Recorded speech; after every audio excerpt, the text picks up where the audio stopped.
Please, college football. Can we finally have a season in which the SEC is not the best conference in all of college football? Can we finally get there? Is it going to happen ever? Welcome in where it just means more. It's the SEC, and it's our predictions here at the Voice of College Football. Appreciate you all stopping by. We know that your time is valuable. We try to make the best of it with the very finest in discussion, debate, and analysis right here at the Voice of College Football. We will drop the link in the chat. And of course, you can call me and talk SEC football as we unveil our predictions for 2023. And it should be a good time because we've got some selections that may surprise you to a certain extent. And of course, we basically spare no expense, I should say. We spare no expense. We had the set designer come in and rearrange the helmets today. Took about 4.5 hours. Yes. So be thankful for that.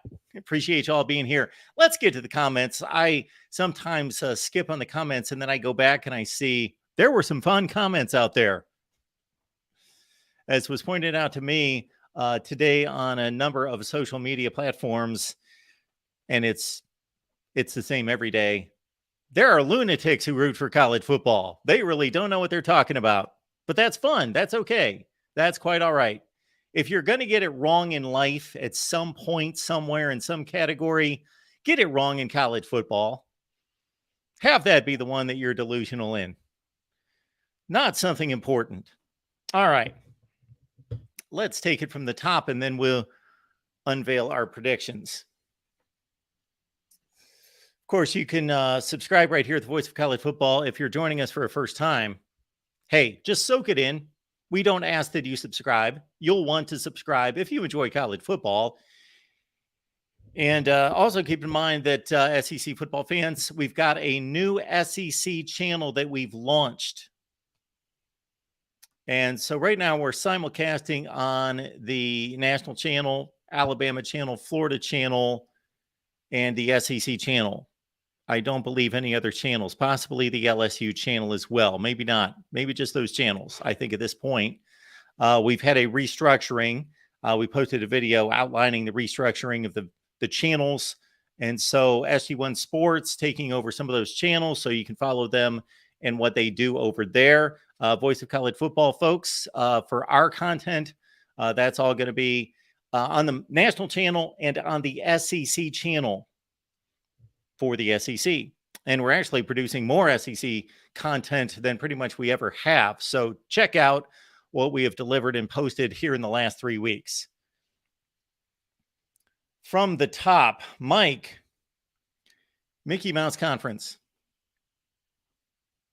Mickey Mouse, get it. Disney, got it. Yes. On the downward spiral. I know you're hoping for this, Mike. Let's see some evidence of it first. Let's see a little bit of evidence. Downward spiral. That's kind of dramatic. Maybe not a slight decline, anything like that. College football really needs the SEC to go through a major tailspin for much to change in this sport. It's just been completely dominated by the SEC.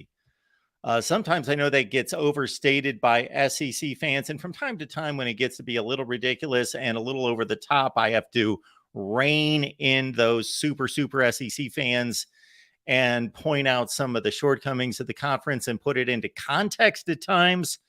But let's make no mistake about it. Number one, the SEC is number one, and it's not debatable. I wish it was. That would have been so great this offseason to actually debate best conference. But we've not been able to do that for roughly 15 years, maybe more.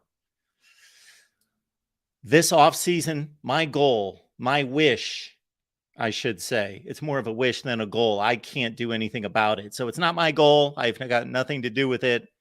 But my wish for this channel, besides a lot of other wishes that are more important, but my wish for our interactions would be that we can truly have a debate about best conference, but we can't. No buzz to it. I don't know what that means. No buzz to it, because of course there's plenty of buzz because more people watch SEC football per game than even the Big Ten. It's Georgia and Bama, and that's it. Well, that's not true. They try to push teams like Tennessee, and then they get embarrassed on Natty TV. So, Mike, we appreciate you being here. You know that. You've been here for a long time, but that's a ridiculous statement. And I shouldn't even have to explain, but of course I will because that's my job. Tennessee gets embarrassed on national TV like they did against the ACC champion Clemson, the team that won 9 consecutive games in the ACC, that has owned the ACC for 10 years, and Tennessee beat them by 3 scores in the Orange Bowl. That's getting embarrassed on national TV. Who embarrassed Tennessee on national TV? This is always the issue with just about anybody who slams the SEC. You know what the issue is? They always use times in which the SEC got embarrassed by another SEC team. So who embarrassed Tennessee? Oh, South Carolina. South Carolina embarrassed Tennessee. Trouble is, South Carolina, see, they also play in the SEC. When you look at the wins and losses, we'll take the losses into consideration as well, of the SEC in 2022 versus the rest of college football outside the conference. It's just, man, it's not even close. It's not even close. This conference beat Ohio State. This conference beat Utah and Oregon and Texas. And who else? If we look at all the winning record bowl teams, Ohio State, Texas, Oregon, Utah. Who am I missing? Clemson twice. Clemson twice. Yeah, Pitt. Good Pitt team. Yeah, just a lot of wins there. Illinois. Good win there for the conference. Just too many wins. BYU. Embarrassing losses for the SEC last year. I would say Arkansas losing to Liberty. That shouldn't happen. That's not an embarrassing loss. Liberty was a good, solid football team and have been for the last 4 or 5 years.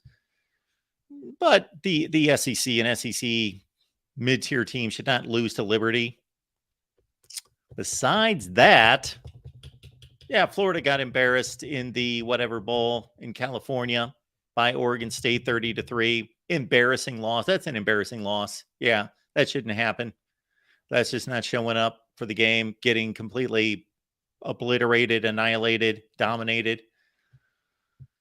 Other than that, yeah, South Carolina lost a really good bowl game against Notre Dame, but that's no embarrassment. Every conference is going to lose games. You can't win every game, but to lose by a touchdown to another 8-4 team as an 8-4 team, I do not consider that any kind of black mark against the SEC. So that's pretty much it. Texas A&M lost to App State. Bad loss for Texas A&M and the SEC, but that's nowhere close to the other conferences. Best conference in America, and I would love to have this debate in 5 months from now. 5 months from now, can we please have a debate about best conference in college football? That's what I want. Todd, good to see you as well. Folks, we only have about 40 people on the line. Some people didn't get the word SEC predictions here at the Voice of College Football. And I still want to deliver what I was asked by David Greenshield, one of our faithful callers, to deliver, and that would be my prediction record throughout the years, which I'll just throw it out there. We'll put it into context. You can say whether it's amazing or it's horrible. It's actually really good. It's not the best in the business. I don't take the time to make it the best in the business. Maybe it could be. Maybe at one time it was when I put a little bit more time into it. But my week-to-week predictions will be, we're going to make an announcement in regards to where my predictions will be available this season. But certainly some will be on Patreon, as that has been the case for the past 2 or 3 years. Todd does not give a crap about conferences. A lot of people don't. That's fine. This is kind of the way to go through the predictions, though, because they actually play in conferences. So that's what we do there.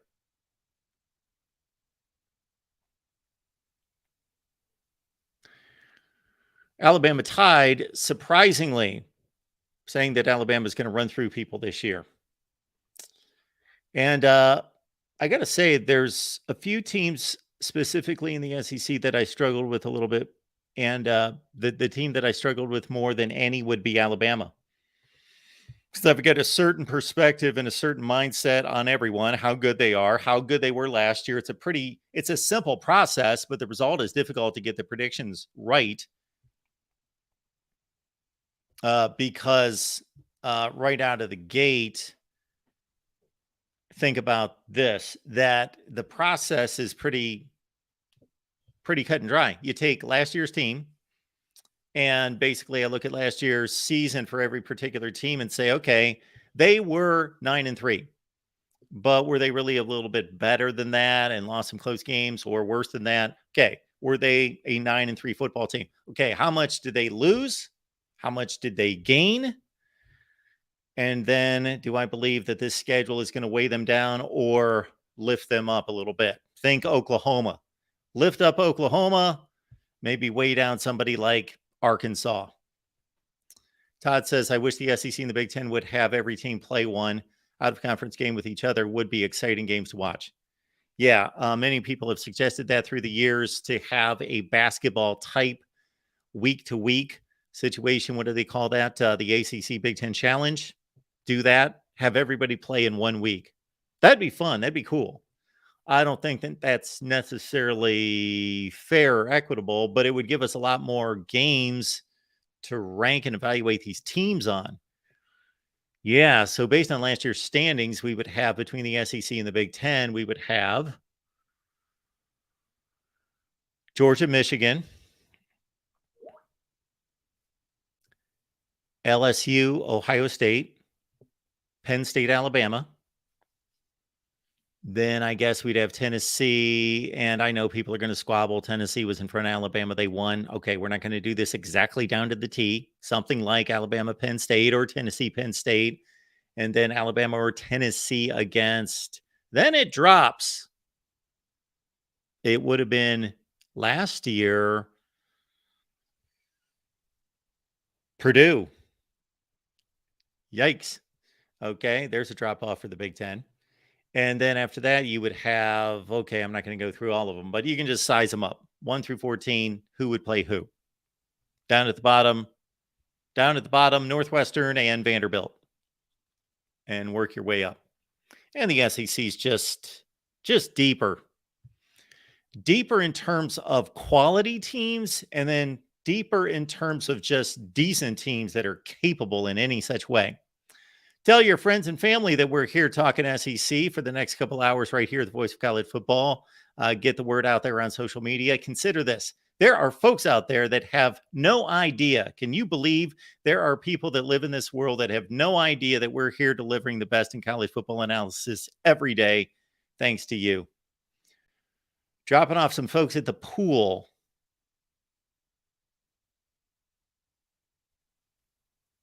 Or just getting out of the shower, maybe. Bootzilla. Alabama Tide's got Georgia and Bama in the playoffs. Think we've seen that before. Then we got Ben, Exploring with Ben. And keep in mind, Exploring with Ben, they're going to have a weekly Oregon show. Time to be announced, day and time to be announced. And an Oregon live postgame show. Of course, our Ducks postgame live show with Ben and the crew. They're on the Oregon channel.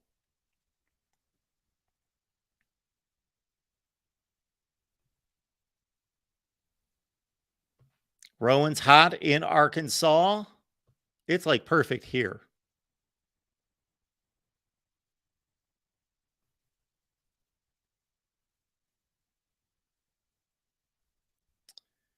Todd Gwynn chiming in here. There we go. Todd, we appreciate that super chat contribution. Todd says, Mark, great chat with the West Virginia senator. So if you missed it earlier today, we posted our conversation with West Virginia Senator Joe Manchin. He and Tommy Tuberville have put together some legislation concerning NIL. And you'll be able to read between the lines. I didn't have a whole lot of time with the senator to really debate him or raise some big questions. So I basically read through the bullet points of all the legislation. and I wanted to hit what I felt was important, get his response, and that's about all we had time for. I made it known that there was one portion of it that I didn't necessarily agree with. I understand the concept, I understand the incentive, the intent, which actually I think is good for college football. I just don't think it flies based on individual freedoms. And then other than that, I thought it made a lot of sense. Mike says that Iowa's better than Tennessee. Last year, Iowa better than Tennessee. Iowa, the team that lost to Nebraska. Iowa, the team that couldn't score against anybody. Iowa, come on. Come on, Mike. Iowa was about the 30th best team in the country last year, and Tennessee was one of the 5 or 6 or 7 best teams in the country.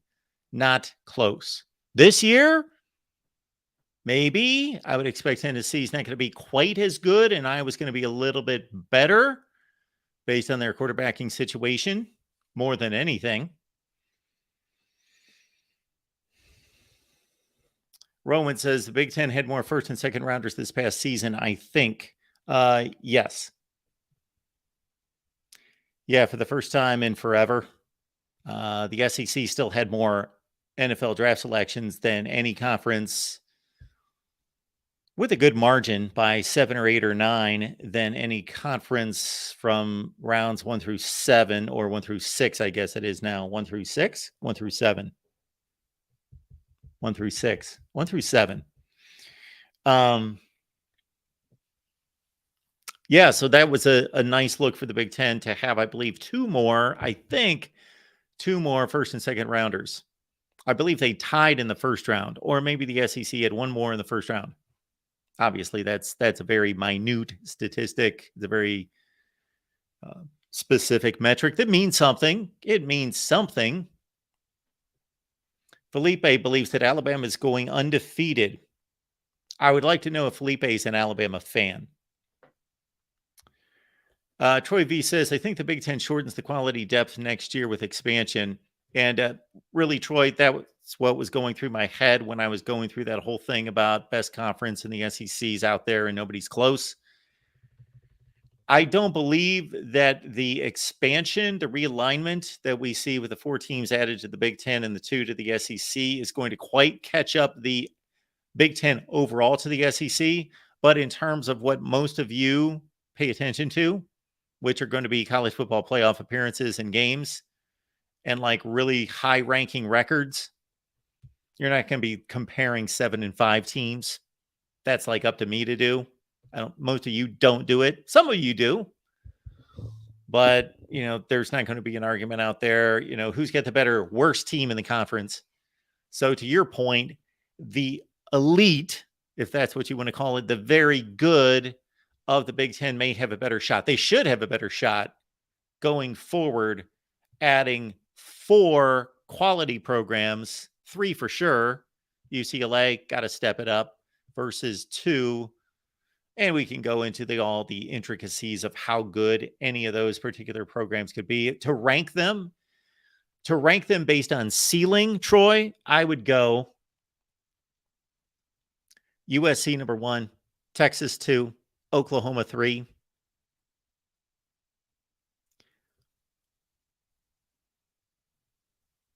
Oregon and Washington are pretty much tied for 4th, and then UCLA 6th. In terms of ceiling, in terms of what I'm confident that they will do, well, over the last 20 years, you would say that Oklahoma's been number 1. They've been the most consistent by far of any of those schools. Oklahoma's been number 1. USC, based on the Pete Carroll years, number 2.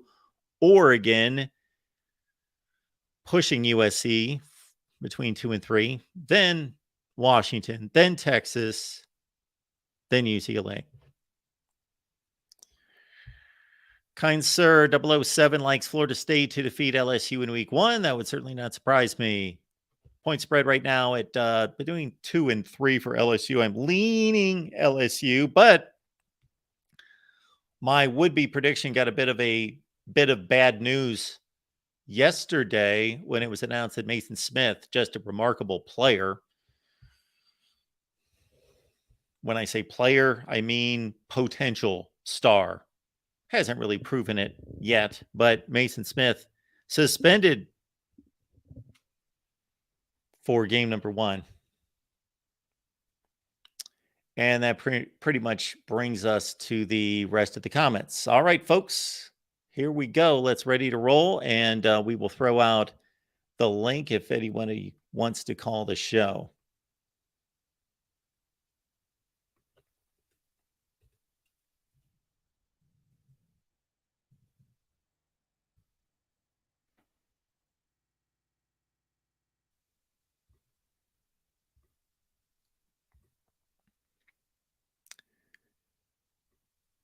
All right. So the SEC Eastern Division looks like this. Yes, Georgia will be an overwhelming favorite unless things change. Will be an overwhelming favorite in every game they play.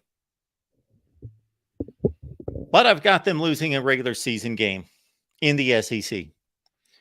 Tennessee goes 5-3 in the conference, as does Kentucky, as does South Carolina. South Carolina's got the North Carolina and Clemson games out of conference. I like Kentucky to bounce back a bit. They were 7-5 last year, 7-6 with a bowl loss to Iowa. Of course, Tennessee had the big year at 11-2. So 2-game differences for Kentucky and Tennessee to a certain extent. Florida, I've been down on Florida to a certain extent, like most people have in this offseason, but I'm starting to come around to Florida possibly pulling off some upsets. I've seen some records out there as bad as 2-10 for Florida because their schedule is one of the toughest in the country. But Graham Mertz at quarterback, fresh start, certainly has the ability and is supported by one of the best running games and tandems in the country with Montrell Johnson and Trevor Etienne. The defense has just been horrible at Florida. And if you could say anything about Florida through this championship dry spell since Urban Meyer left, is that at least under Jim McElwain and Will Muschamp,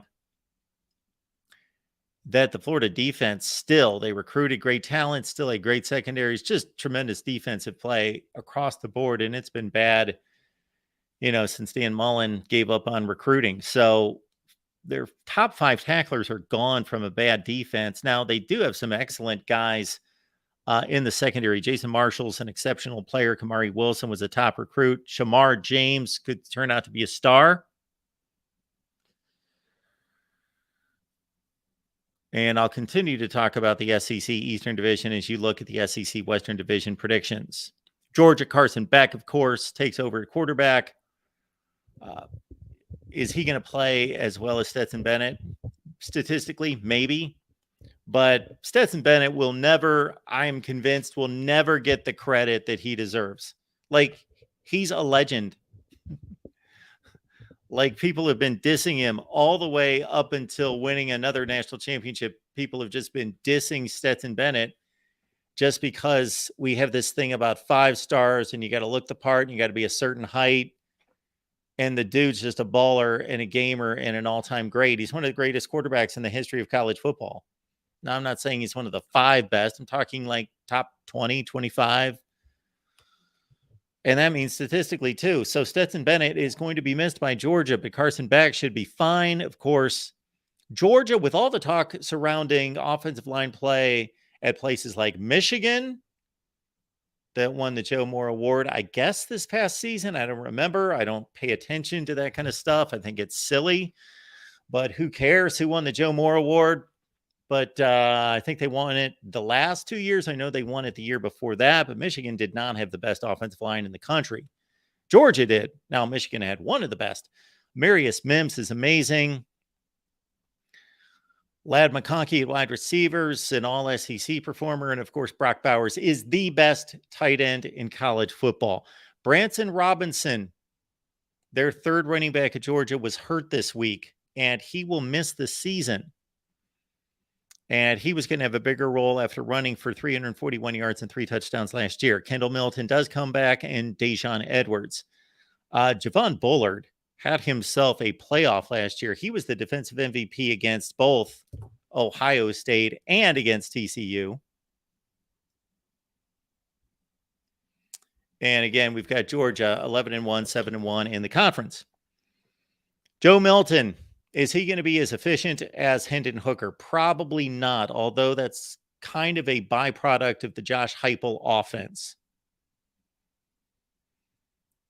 Tennessee's 3 top running backs and 3 top wide receivers are exceptional, even though they lose the Biletnikoff Award winner. And Ramel Keaton's a really good wide receiver, Squirrel White, and of course, I really like Brew McCoy. Finally found a home. The offensive line of Tennessee is a bit thin.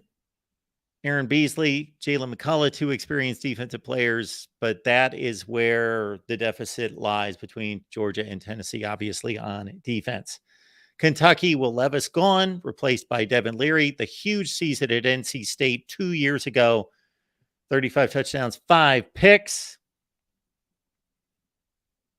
Expect Kentucky to boast one of the best wide receiver cores in the SEC and their offensive line to get so much better. And for as much as people beat up on Will Levis, he did not have a good offensive line in front of him. But they bring back 125 starts. And their offensive coordinator, who left to go to the Rams in 2022, Liam Cohen, is back. De'Aaron Jackson on defense. Deon Walker could be an emerging star. Ray Davis, the guy who led Vandy to an upset win against Kentucky, is a 100-yard rusher for the Commodores on that day. 1,000 yards for the season. He's now at Kentucky. All right, this South Carolina team coming off 8-4. Shane Beamer's a good coach. He knows what he's doing. He's got a good thing going at South Carolina. Will they ever reach Georgia's status? It's doubtful, but we've got a 12-team playoff coming next year, and that's what provides just so much hope for a program like South Carolina. Is a perfect example of the hope that the 12-team playoff brings. Spencer Rattler at quarterback had a pretty poor season until the final stretch run, so he's got to be better. They lose some playmakers with Marshawn Lloyd at running back going to USC, Jaheim Bell to FSU, and Adam Stogner goes to Oklahoma. That's where he came in from through the transfer portal. And of course, the defensive end, Birch, went to Oregon. Antwain Wells caught 68 passes last year. They got a transfer wide receiver from Memphis, Eddie Lewis. The offensive and defensive line play at South Carolina is in question. That's where I think that they're lacking for really making a big move in the SEC. Offensive and defensive line play is good, would be really good in another conference. Nicholas Harbor, big 5-star recruit. How much are they going to utilize Nicholas Harbor at South Carolina as a true freshman? Missouri, you got Brady Cook back at quarterback. He ran for almost 800 yards at the quarterback position, 14 TDs, 7 picks, but he's being challenged by Jake Garcia. But most notably, Sam Horn, the baseball player, not the old baseball player, Red Sox and Orioles fans, but the younger baseball player. I don't know if he's the son of Luther Burden, who was the 5-star wide receiver a couple of years ago to Mizzou, caught 45 last year. But of course, they lose one of the best in the SEC, and Dominic Levet, who went to Georgia. 8 of their top 13 starters at Georgia or at Missouri are back. 8 of their 13 top tacklers, Jalen Carles and Tyron Hopper, 81 and 78 stops last year. Vandy, all right, we got Clark Lee. He called this program the soon-to-be greatest program in college football. Clark Lee did. And we'll take this call in just a second as soon as we clean up on Vandy. Commodores, sorry, I got you going 0-8. I did not expect to pick Vandy to go 0-8 coming off the 2 wins in November last year. But I just think things are going to break wrong for them in a few close games, a couple close games. They're typical 2 close games in the SEC that may break their way. One of them to go 1-7. That's kind of the typical Vandy year.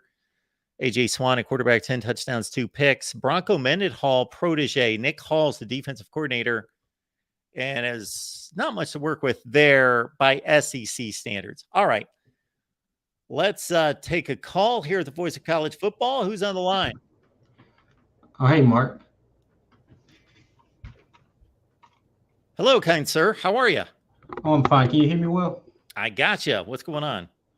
And I wanted to talk about LSU. Sure. Now, I know they're a good team, but I've been seeing a lot of picks where they're the favorite. And they went 9-3 last year, but I don't think it was a pretty 9-3. Like, they had close games at Florida State. And honestly, I think Florida State could have won it by more. Like, I know there was some drop passes by the Florida State receivers. And I know technically it came down to, the last kick of the game, but I feel like Florida State is a much better team than LSU. Like, I know LSU has the athletes better than Florida State, but as a team, Florida State has a better quarterback. I feel like they're more organized than LSU.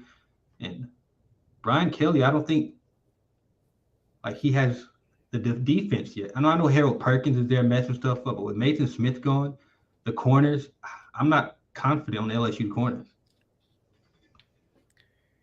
Yeah, that was not a typical LSU secondary last year. And I don't think that they've necessarily fixed it totally. And that's the big question. But yeah, it's too bad Mason Smith is going to miss this game because that kind of puts me on the spot with a prediction because I was leaning LSU. I probably was going to pull the trigger for LSU, and now they are missing what might be their best defensive player, certainly their second best. But you don't think they're close?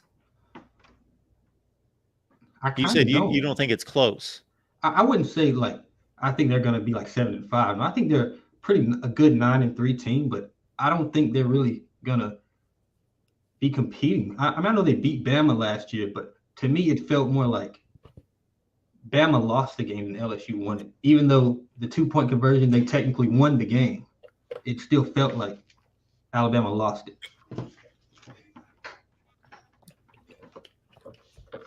Well, I would say that history would tell us that most coaches going from one program to another and taking over a program that's got a lot of potential, but is down like LSU is, that sometimes takes them a year or two to get it going. So I think what Brian Kelly did last year was, I'm not going to say remarkable. That would be an overstatement, but it was a nice first year. They also had some struggles at Arkansas too. Like if it wasn't for Harold Perkins, I think they would have lost the Arkansas game as well. Yes. Yeah. They could have lost that game. And well, let's see the games they lost. Of course, they lost. They got run out of the building against Tennessee in the first half or the second half. Lost the Florida State game. Lost, who am I missing? Texas A&M, the last game of the year. And that game wasn't really, really close. So, yeah, you make some good points. And I think Mississippi State is going to be competitive this year. I know a lot of people aren't big on them, but I think they're going to play LSU close. Oh, I think they will too. They might have had a lead at half last year, if I'm not mistaken. Might have been like a 7-point lead, but I think Mississippi State is going to be a much better team, and they're going to be competitive. Well, they don't need to be much better team. They were 9-4 last year. They won their bowl game last year? Yes. Yeah, but it was a pretty good team. I mean, I know they lost Mike Leach, rest in peace. He was a really good person, but I think Mississippi State, they bring back either 18 or 19 starters. Yeah, a lot of defensive production for Mississippi State coming back. Yeah, and that Bama game, I really want to see who's going to start for who's going to be the starting quarterback for Bama, because I think that game is in Tuscaloosa this year, but I think Bama's going to win it, and I think it's going to be comfortable. Like, I don't want to say that too soon because we don't know their quarterback situation, but I think it's going to be a comfortable win for Bama.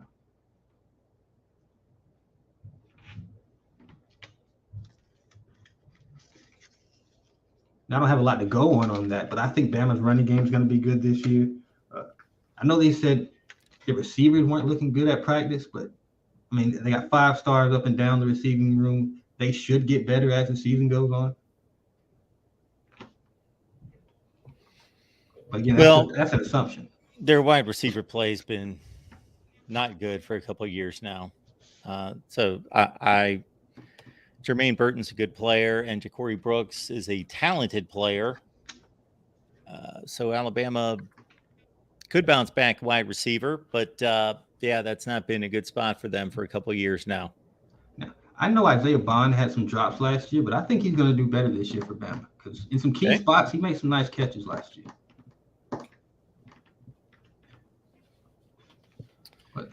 Yeah, I do believe that Alabama can win any game. Certainly, they could go 12-0. I would not be surprised one way or the other if Alabama goes 12-0 this season. But this is certainly the worst quarterback situation they've had since Nick Saban's been there. Yeah. And I really don't expect it to improve to the point that it meets the standard of Tua, Mac Jones, those guys, Bryce Young. But they just want somebody to make the right decisions and not turn the ball over. And I'm not going to say LSU is going to lose to Florida, but I think Florida's going to be a better team than a lot of people think. And I know we make fun of Graham Mertz, but I don't think the team's going to really revolve around him. I think they're going to be a very defensive team this year. And that ETN guy, I think they're going to run the ball with him real good this year. Yes, ETN, Montrell Johnson, 2 good backs for Florida. Yeah, they've been taking a pounding in the offseason. A lot of people don't like them to do much of anything, but I've got them going to a bowl game. They're going to beat somebody people don't think they're going to beat. Now, I couldn't tell you who, but Florida's going to beat someone you don't expect them to beat.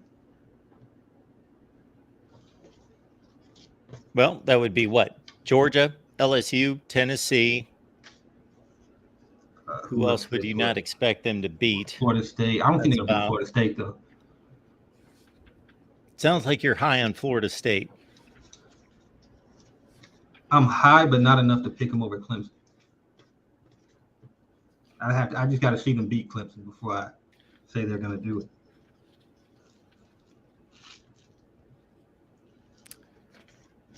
Right, kind sir. Anything else? No, Mark. Thank you for taking my call. Appreciate you being here, man. Have a good one.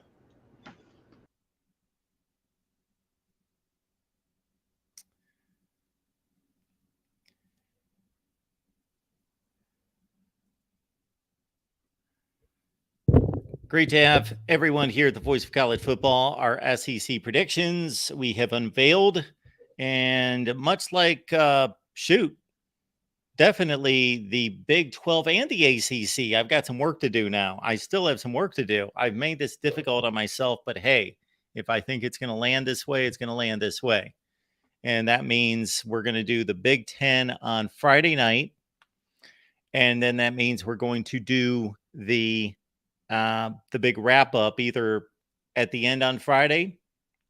We'll do the Big 10, and then we'll do the college football playoff after the conference championship games and the whole deal, because we've got log jams at the top of the SEC Western Division, the Big 12 second place finisher, and somewhere in the ACC. Yeah. A tie for second in the ACC, tie for second in the Big 12, and now the SEC. So I'm going to have to figure out who beats who, which will decide who gets the tiebreaker nod. All right, folks. What else we got in the chat?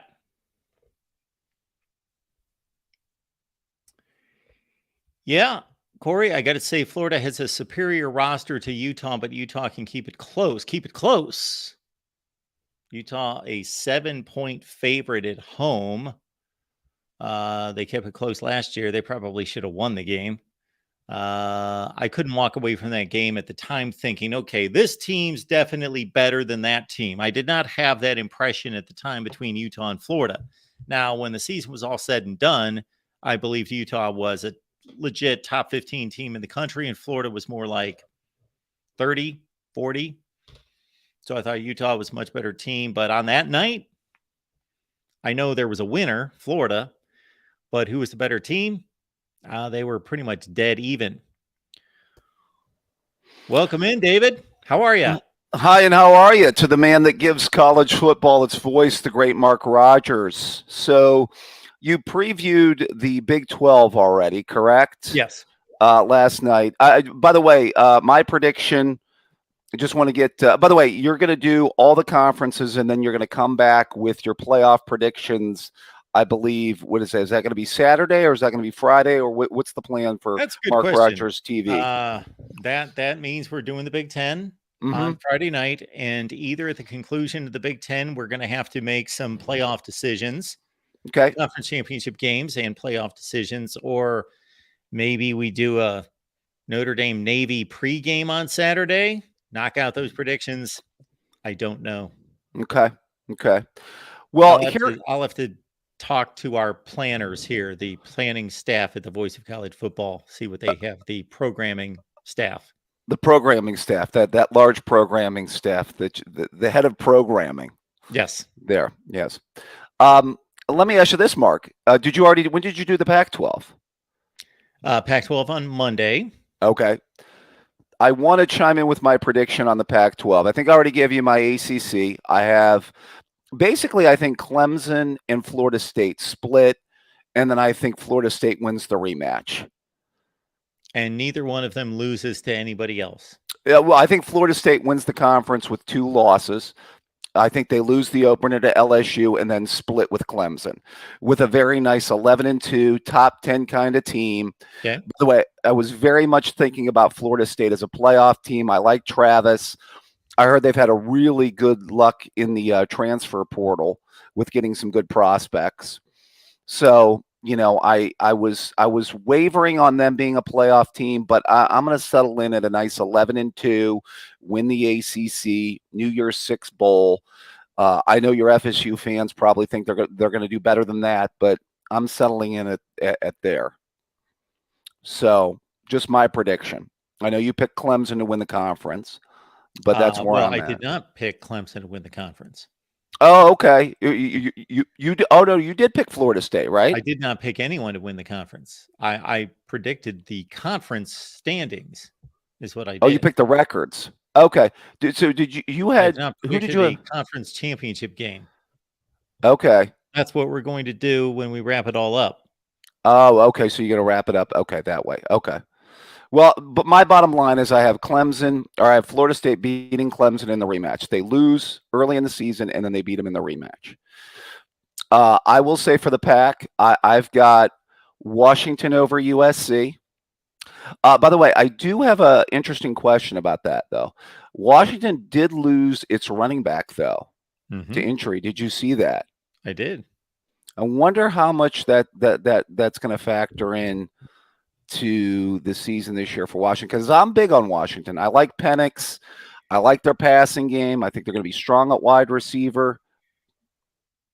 And also that getting back to the Florida State LSU matchup, that Florida State lost, or LSU lost Mason Smith, arguably, I would argue it against, but LSU people would tell you that he's their best defensive player. Really? So he's been suspended for the first game. Okay. I still have LSU winning that game, although I think it's going to be a really good one. If it's anything like last year's, then wow. But I have LSU winning that one, so I have that as one of Florida State's 2 losses, which is why I don't have them making the playoff. Yeah, I'm looking at Washington's rushing stats here. So Wayne Talapapa, he was a Virginia transfer. He moved on, so he's gone. It is Cam Davis that you're talking about, who has been knocked out for the season, who ran for about 500 yards and 13 touchdowns. And so they're down to Richard Newton. I have seen him play, and I don't know if they got in any transfers. I don't believe so. So they could be a bit thin at running back. Oh, Dylan Johnson. Dylan Johnson's a pretty good back. They got him from Mississippi State. Catches a lot of passes. See, I just think Penix is gonna. I think he's gonna have the best year of any. I think he's the all. Penix. I'm a Penix fan. I'm sold on Penix, especially when you give Penix good targets. Remember in 2020, he had the very big year because he had Fillier and Freifogel at Indiana and had the big season that year. I actually think a case, if you were, after Ohio State, I think Washington would probably be in maybe the top 5 of wide receiver groups in the country. USC, Texas, Florida State. Yeah, they're up there. Okay. Maybe top 5 or 6. Maybe that's in that neighborhood. So I'm picking Washington. And by the way, I have Washington as a playoff team. Wow. I'm waffling on that a little bit. Because I may revise that here in a minute. Okay. Because I want to get to the SEC. Last one, even though I don't think much of the Big 12, the bottom line, I like my man, former mullet man, Quinn Ewers. I think Texas wins the Big 12 this year. I'm not Brent Venables yet in his second year at Oklahoma. I think they'll be a little bit better, but I just think Ewers has a really good year.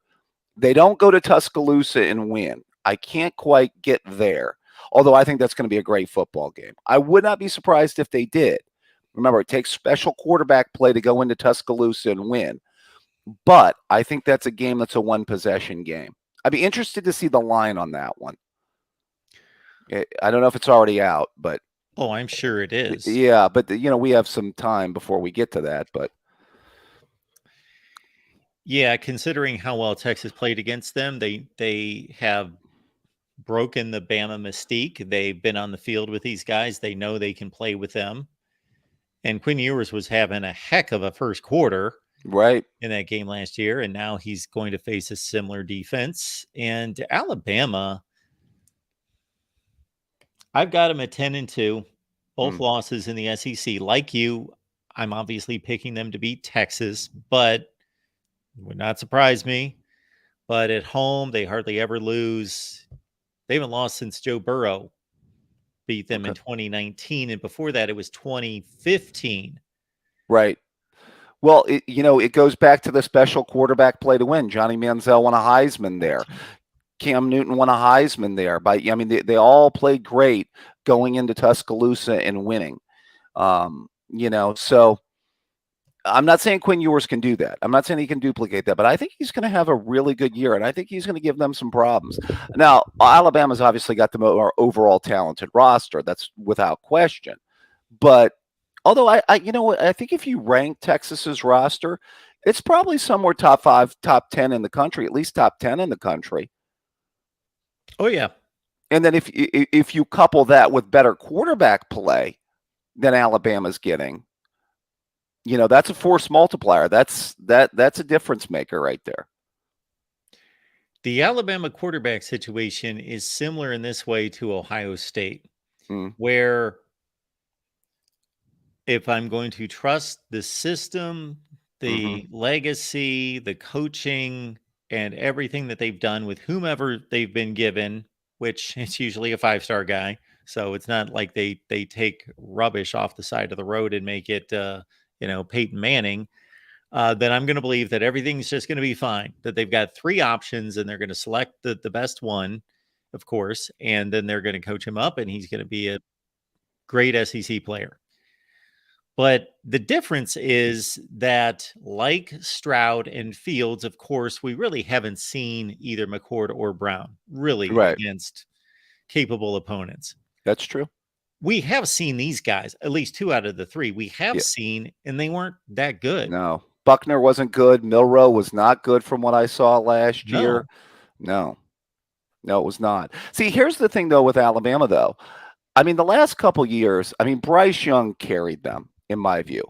In 2021, they got to the title game largely due to Bryce Young, Jamison Williams, a little bit of Mechie mixed in there. That was not, Ohio State probably saw, it was not those peak, Alabama offenses from, let's say, 2018, 2019, 2020, where they put it all together on the offensive line, running back, wide receiver, and quarterback. I mean, when they had those really good offenses with Tua, and then they had the Mac Jones offense of 2020. So the one thing, and I talked to some Georgia fans after the Ohio State Georgia game last year about where Alabama was at. And the one thing that I've noticed about Alabama the last couple of years, and it certainly, I think, peaked when they played us, is in 2020, I thought they clearly had the best offensive line in the country and maybe one of the best offensive lines of the Nick Saban era. I've not seen that the last couple years out of Alabama. I mean, and I've not seen that dominant run game that they've had in the past. When they just had those road graders up front and, could just pound you. True and true. Ever since Nick Saban took over, Alabama has had two definite guys in the backfield, usually four deep, guys on the bench that will eventually step in and be the guys. But just, we could run through all the names, but two guys that would eventually be pretty significant NFL players, and just, yes, a All-America star-studded offensive line. If you go back to their 2021 season, especially the LSU, the Texas A&M, and the Auburn games, and look at their rushing totals, it's just inconceivable. Right. They were averaging like 1.5 yards a carry. Yeah, I mean, they were lucky. I mean, they had a special back last year. I mean, I thought he was one of the most electrifying players. Jahmyr Gibbs was just incredible last year. I mean, it was really Young and Jahmyr Gibbs that carried them in a lot of their games last year. So, yeah, I look at Alabama. I'm going with the same prediction you have, Mark. You said 10-2, correct? Yes. I scribbled out 9-3 and 5-3. I can't go there. I think they win at least 10 games. I will say that division is interesting to me. I will say, when you look at it, is this it for Jimbo Fisher? This has got to be it for him, right? At Texas A&M. I am pushing the chips toward the middle of the table for Jimbo. Did you see Jimbo? I put him at 10-2. I did not see your early predictions. I just got here. 10-2 for Jimbo. Wow. You're saying 10-2. 10-2. See, I'm wondering if he gets off to a rocky start, if all that oil money there down that's supporting him, and all those folks that backed up the Brinks truck to get him down there at Texas A&M might get him out of there early. I think that their defense is going to be the second best defense in the conference this year. Well, they should be good this year, because if you think about it, I mean, Nick Saban said it. They bought that 2021 recruiting class, right? Or, I mean, they went out or was it the 2022 or 2021 recruiting class? I think it was 22. Yeah, the 22 recruiting class that basically Saban said the quiet part out loud. They just went out and paid for it. And, well, I guess him and Jimbo, kissed and made up. But, went out, paid for that recruiting class. Now, some of those guys, if I'm not mistaken, did hit the portal, out of that class, but they should still have a high percentage of that class ready to play this year. One would think, right? Yes. If you look at the talent on defense, the lineup, both guys that have proven it and other guys that are just Georgia level recruits, they're loaded on defense. And I do think that I've seen enough of Connor Weigman to think that he can be a really good top level quarterback. And Shamar Stewart's was arguably the best wide receiver in his class, and he started to show it last year. And Musa Muhammad at wide receiver. I'm sold on Texas A&M. I'm not sold, but I'm taking a leap of faith. Well, I mean, so what's it take to save Jimbo's job? At least 9-3, or are you saying it's got to take 10-2? Bottom line. Oh, I think if he goes 9-3, he's going to keep his job. Okay. Yeah. I tend to agree. Now, you have the same prediction that I have on winning that side of the division, which I believe is LSU, correct? Well, it has yet to be determined.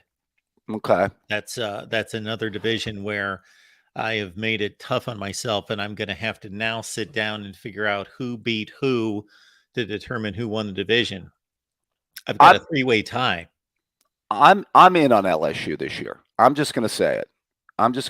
I think they beat the Noles in the opener in a really close game. I think it's going to be one of the games of the year is Florida State LSU. But I think Daniels has a really good year at quarterback. I think they have the best defensive player in college football. And I just think that maybe a little bit of the momentum, that they got from last year, winning that side of the division, I think they carry over this year. Maybe I'm just buying Brian Kelly and his fake Southern accent and all that garbage. I mean, give it up, Brian. You're an Irish Catholic from the East Coast. Don't try to fit in. I mean, I think come he on. did. I think he just gave it that opening speech, and then it went away. It just. I mean, that was sad. I mean, talk about sad. I mean, so I would just say I am in on LSU this year. By the way, I'm not the only one. Remember, our buddy Colin Cowherd picked them to win the national championship. That's what I hear from guys like you.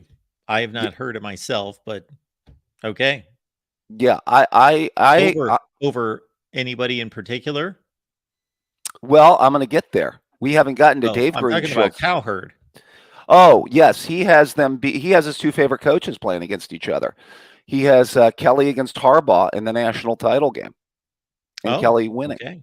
Yeah, his two favorite. Michigan. They've never played. Okay. Yeah, his two favorite college football coaches. So he's big fans of both, by the way. So yeah, I am in on LSU this year. I think that they win that side of the division.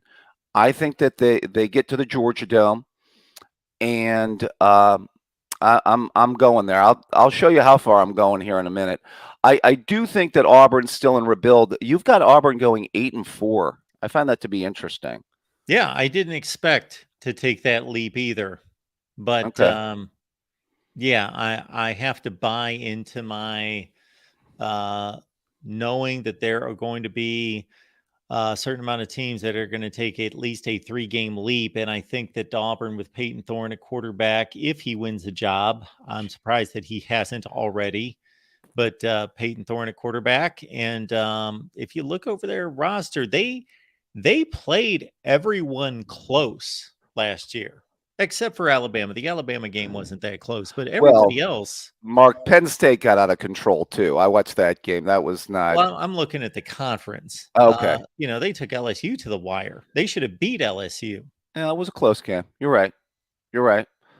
Gosh, boy, that Brian Harsin hire will always just was a head scratcher of head scratchers. I still feel Gus Malzahn should be the head coach down there, but that ship's already sailed.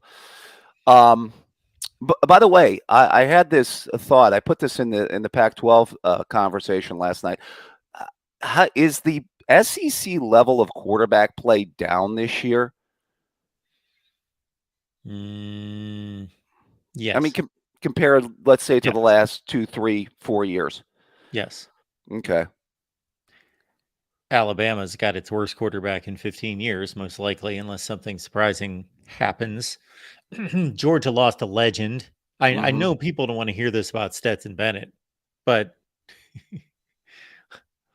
the guy's a legendary quarterback.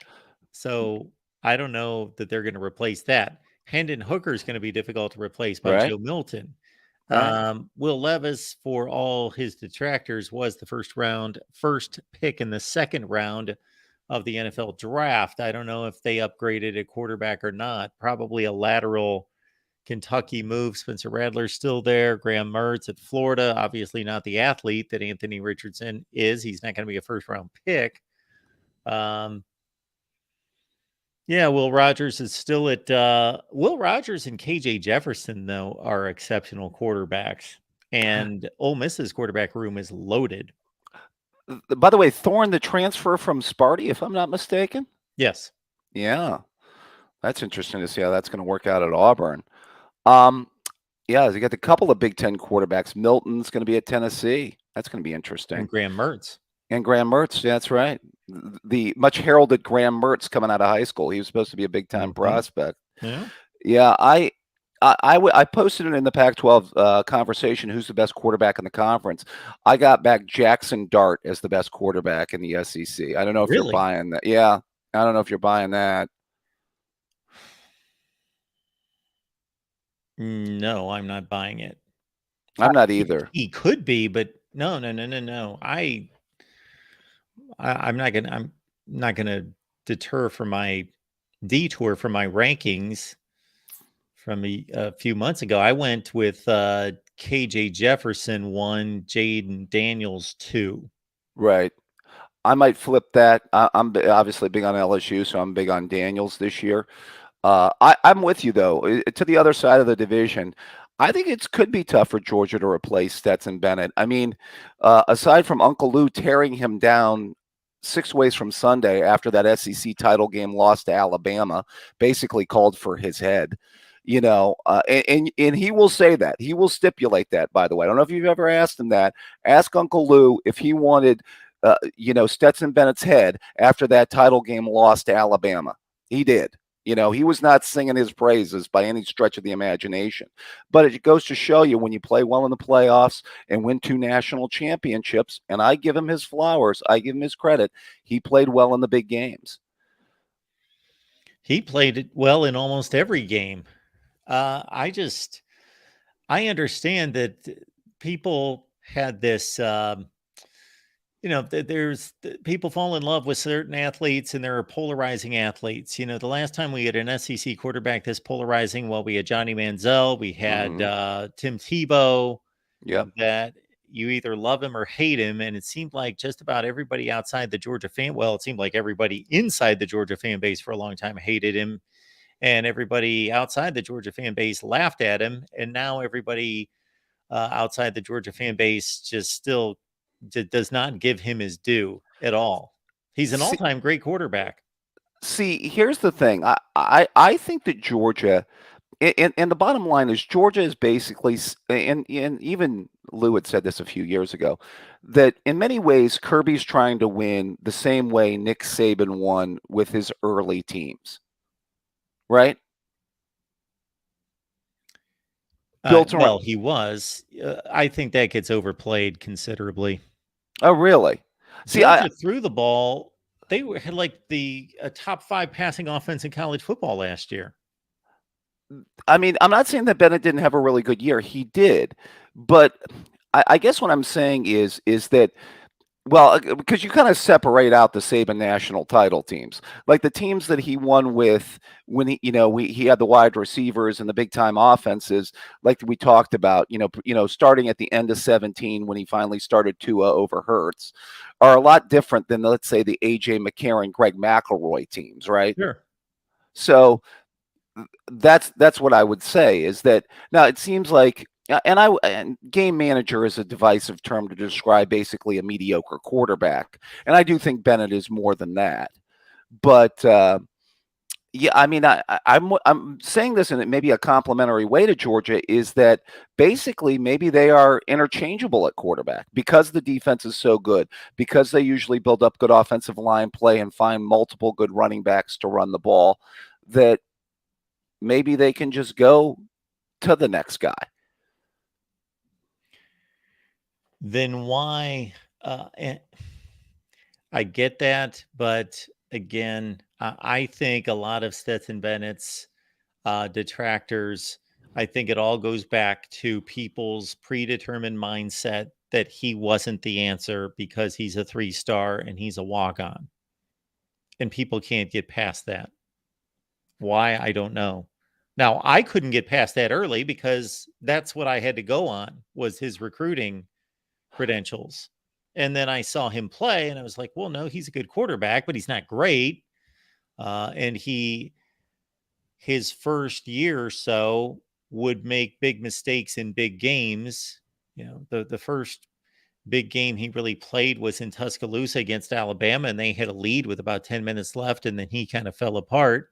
Right. And they lost, and he fell apart against Bama in the SEC championship game that you allude to, and he fell apart in a game that they lost against Georgia or against Florida in 2020 and made big mistakes. So for me, I always thought from the time I watched him play, I thought he was a really good quarterback who just made 2 or 3 bad mistakes against good opponents, and he corrected that.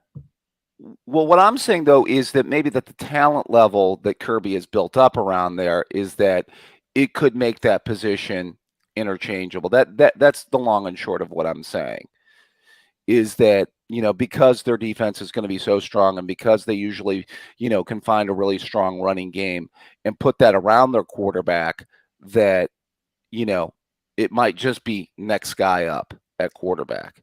You wonder what Tua, Mac Jones, and Bryce Young would have been both in college and what their draft status would have been playing somewhere else. Well, I mean, they were playing around a lot of talent. There's no doubt. Sure. I mean, Tua definitely played it, with the best receivers of the Saban era. I mean, 2019, he was playing with 4 first-round draft picks at wide receiver when you stop to think about it. I mean, how's your life when you got that kind of talent around you? So, yeah, I mean, I will say that I'm picking Georgia. I'm wondering if there's a drop-off at Tennessee. I mean, again, that's a lot of talent to lose. And how much of a drop-off is there between Milton and Hendon Hooker? I'm really curious about that. How much talent did they lose? I don't know that Tennessee lost that much talent. Well, I mean, I'm just the top 3. You lose Hooker, you lose Tillman, and then you lose Hyatt. Yeah, I think their wide receivers coming back are just as good. I think they're fine at wide receiver. They've got their 3 best running backs back. I think it's all on Milton's shoulders. If he is 80 or 90% of the player that Hendon Hooker was, I think they're fine. Okay. And he's got more top end talent than Hendon Hooker has. Now, that doesn't guarantee anything for sure. He's got to make the right decisions. Yeah, I mean, boy, I'm still upset at Hyatt robbing Marvin Harrison Jr. out of the Biletnikoff. I know What's you it have to do with him? Yeah, I know. I just when I mentioned Jalen Hyatt, I just that comes to mind. I'm just sorry. But in any case, I think Milton, obviously was stuck in that COVID situation, bad situation. School up north people will attest to that. And maybe this works out better for him. It'll be interesting to see. I'm a fan. I think Heupel's a good coach, by the way. I actually think he's going to do a good job down there. I'm just wondering if there's a bit of a drop off this year. I mean, you got him at 9-3. I could see that. I'm kind of between 8-4 and 9-3 for them if I had to pick a record. Yeah. So if you look at Georgia as almost an automatic loss, and they've got to go to Alabama. So let's say there's 2 losses there. And then you've got a smattering of Kentucky, South Carolina, Florida.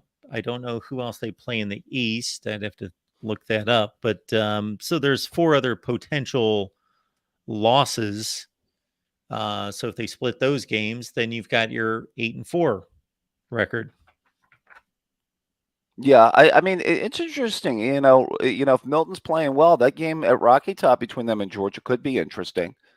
I know that that freight train that was the Tennessee offense came screeching to a halt when they had to go to Athens last year, and Georgia totally shut them down, holding them to 13 points. But yes, yeah, that's actually when I had a feeling that Georgia was the best team in the country when they did that to that Tennessee offense. Yeah, Tennessee does have a tough draw out of the Western Division with Texas A&M and Bama. Mm-hmm. So they do have to play those 2. Yeah, that's why I'm leaning. That's why I was thinking about that 8-4 mark. That's why I'm debating on who's going to finish second. Maybe. See, here's the thing with Georgia, though. I'm just wondering if Georgia gets to the Dome undefeated, or if they get to the Dome with 1 loss. Sure, these teams have to lose games at some point, regardless of how good they are. See, but this is why I was waffling on my Washington pick real quick, is that if they get to the Dome undefeated, Mark, and they lose a close one, because I'm just going to put it out there. I've got LSU beating Georgia in the Dome. Okay. I have LSU as one of my playoff teams. But if LSU gets there with 1 loss and beats an undefeated Georgia, is Georgia already in? Because if you look at Georgia's schedule, it's not the toughest schedule in the world. That non-conference isn't great. I mean, they don't catch anybody. Who do they catch in crossover? They've got Auburn, and I'll have to look it up. They've got Auburn and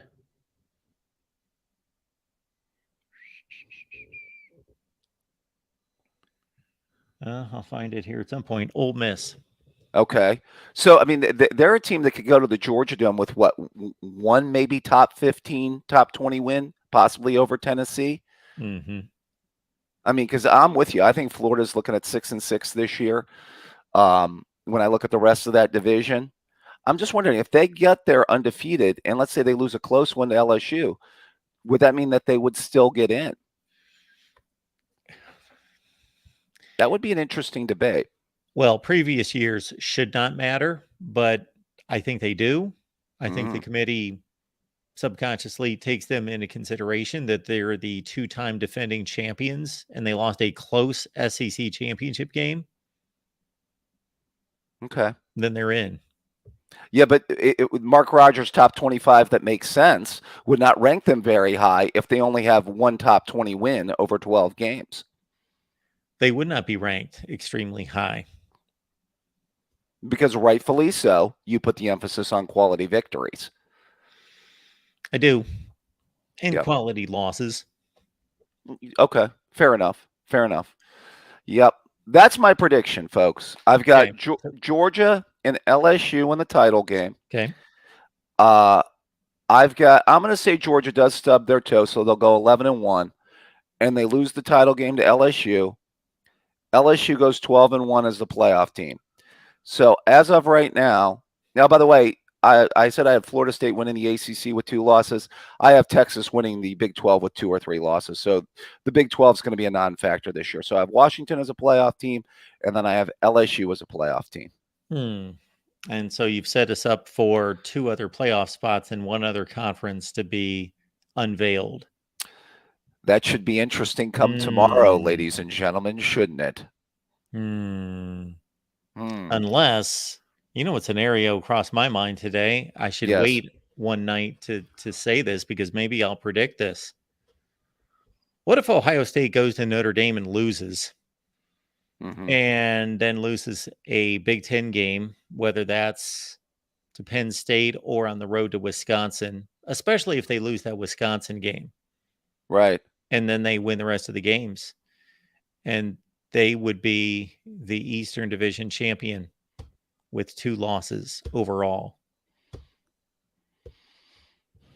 We've been close in the past to having a 2-loss conference champion make it. I mean, Auburn in 2017 would have gotten in had they beaten Georgia in that title game.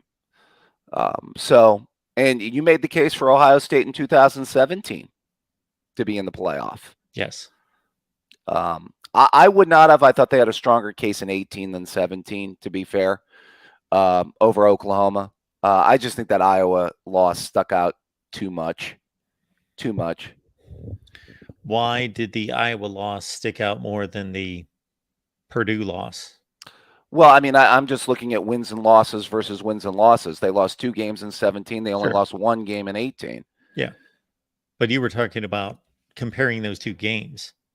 Well, you were saying that the Iowa game stuck out when Purdue was a worse loss in my eyes. Okay. I mean, I guess I was saying it stuck out that they had a second loss and they had a really bad second loss. Let me rephrase. Gotcha. But I'm saving up all my good stuff for tomorrow. I wanted to speak to our Southern brethren tonight and get some SEC predictions in here. But I think it's going to be an interesting year in the SEC. I'm going to be interested to see the level of quarterback play in the conference overall, and especially interested to see Alabama. I think people may be too quickly picking the demise of Nick Saban. I'm not necessarily buying into that, although them going 10-2 is an off year in Tuscaloosa. But so. All right, David. Well, always a pleasure to talk college football with the great Mark Rogers. When you going live tomorrow, my friend? I believe that will be a little bit late night tomorrow night, roughly 10 o'clock. Okay. Have pen and pad ready. I will have my research, and I will be set to go. Looking forward to it. Thanks, David. We'll see you. And let's keep it moving here at the Voice of College Football. You see our SEC predictions and much to be determined when we all wrap it up at the conclusion of the week. We got the real MVP on the line here at the Voice of College Football. Hey, Mark, how you doing this fine evening? Doing well, DeReal. How are you? I'm doing good. I'm doing good. I love the Texas A&M at 10-2 prediction. That's exactly where I've got them as well. I've got LSU winning the West at 11-1 and Georgia going 12-0. So that's my title. For Kentucky, you've got them at 9-3, which is honestly higher than I've got them. I think they're an 8-4 team this year. I think they lose to Georgia, Tennessee, Mississippi State, and Alabama this year. Okay. Now South Carolina, you've got it 8-4. I think this is going to be a step back year for South Carolina personally. I think they go 6-6. I'm not sold on Spencer Rattler at the final 2 weeks of the season being the Spencer Rattler we see throughout the year. Well, I think we've seen him long enough that I can buy that. We saw somebody in Spencer Rattler that hit the scene as a hotshot freshman and was in a bit over his head right at the start of the season, but straightened himself out, had a really good freshman year, and then lost his job at Oklahoma, and then really did not have a good year last year until very late in the season. And so I get it. And South Carolina's got to run into those three teams above them there, plus Texas A&M, plus North Carolina, and plus Clemson. Right. They have one of the most difficult schedules every single year in the country. Yeah, I probably should have reevaluated that. But anyway, it's posted. It's there. That's what it is. And Vanderbilt at 4-8 is interesting to me. First off, you got them beating Wake Forest at Wake Forest, which I'm not sold that they're able to do that, but you also have them going 0-8 against the SEC. I'd be surprised if that happens. I could see them clipping an Auburn, a Missouri, somebody like that, and beating them. I mean, they beat Florida and Kentucky last year, which is really impressive for Vanderbilt. And for them to go from that to 0-8, I just don't see that happening. I think they win one SEC game at least this year. Okay, so you see Vandy winning one game, and you think it's just inconceivable that they could go 0-8? I think there's enough 50-50 games where it's going to be hard for them to go 0-8. I think they win one because I think they're in the process of learning how to win football games. I mean, Vanderbilt has had a losing culture historically. So it's going to take them time in order to build a winning culture. I think they're going to have a lot of leads for Vanderbilt's sake, they're going to have a lot of leads in the fourth quarter and blow games. But I think they're going to beat one SEC team. Does that make sense? It makes sense, but a team can be in the process as a program of improving and still not see that in the results. They could have three close games and lose all three of them and then get blown out like they typically do in the other five, and they're going to be 0-8 in the conference. If they end up winning one or two games, no, I don't know a soul that thought Vanderbilt was going to beat Florida or beat Kentucky, but they did. So nobody's expecting them to do much of anything. So if they pick off a couple games, yeah, I'm not going to be surprised. But that's where I've got them. 0-8. I think they blow every game. I just think everybody's better than them. And of course, it takes upsets for the worst team in the league to win anything. But I just don't think things will break for them. I mean, I could see that. I could somewhat see it, but I just have a hard time. I think they'll win one, but that's okay. Now, Florida at 6-6 and 3-5 in the conference is interesting to me because you're telling me that they either beat Utah or Florida State with that projection, right? Yes. So which team do they beat? I don't know. They're going to beat one of them. I don't know. This is why I do these predictions this way. Now, in the past, I've sat here and I've gone through every game and made a record prediction and told you who was going to beat whom, but I did not do that this year. I just didn't really take the time. Much like the other thing I would like to take time on is there are going to be, oh, shoot, how many games are going to be lost by these conferences to group of five teams? Probably, I looked at this to see how many games the SEC was going to lose out of conference, and I think I came up with 5 or 6. But they're going to be losses to Group of 5 teams. Now, I didn't really pinpoint those, but those are going to be there too. So, I didn't really whittle this down to the degree that I would like to have time to do. So just like the Vandy, I actually screwed up in the Vandy situation because I did have Wake. I believe I had Wake. I'd have to go back and look at Wake because I think they've got another difficult non-conference or another Power 5 non-conference game that they could lose. Wake Forest, let me see. They play Notre Dame at Notre Dame. Okay, so I've got them losing that game, and then I get them losing to Vandy. So Vandy would lose to Wake and be 3-9. There you go. So I see you've got 3 teams in the SEC tied with at 5-3. Do you how do you think the tiebreakers are going to go? I know you haven't done a deep dive into it, but are you going to assume? I think Tennessee's going to take I don't think they're going to take a huge step back, but with their schedule, I think they're going to take be an 8-4 team this year. Well, I've got to take a deep dive, not on this one because it doesn't matter, but I'm going to have to take a deep dive on 3 of them so far because I've got to determine who's going to play in conference championship games. I got you. I've got an SEC West, I've got a Big 12, and I've got a an ACC where I've got to figure out who's going to be there, who's going to win what games. Right. And I know David Greenshield had LSU and Georgia for the national or the SEC championship game. I've also got that happening. I think they both go in. I think LSU and Georgia both make the playoffs. And I think LSU wins the national championship this year, Mark. I think LSU, and I know the Notre Dame fans are going to hate it, but I think Brian Kelly is a better coach than what Notre Dame can provide. That's great. Those Notre Dame fans, they hate Brian Kelly.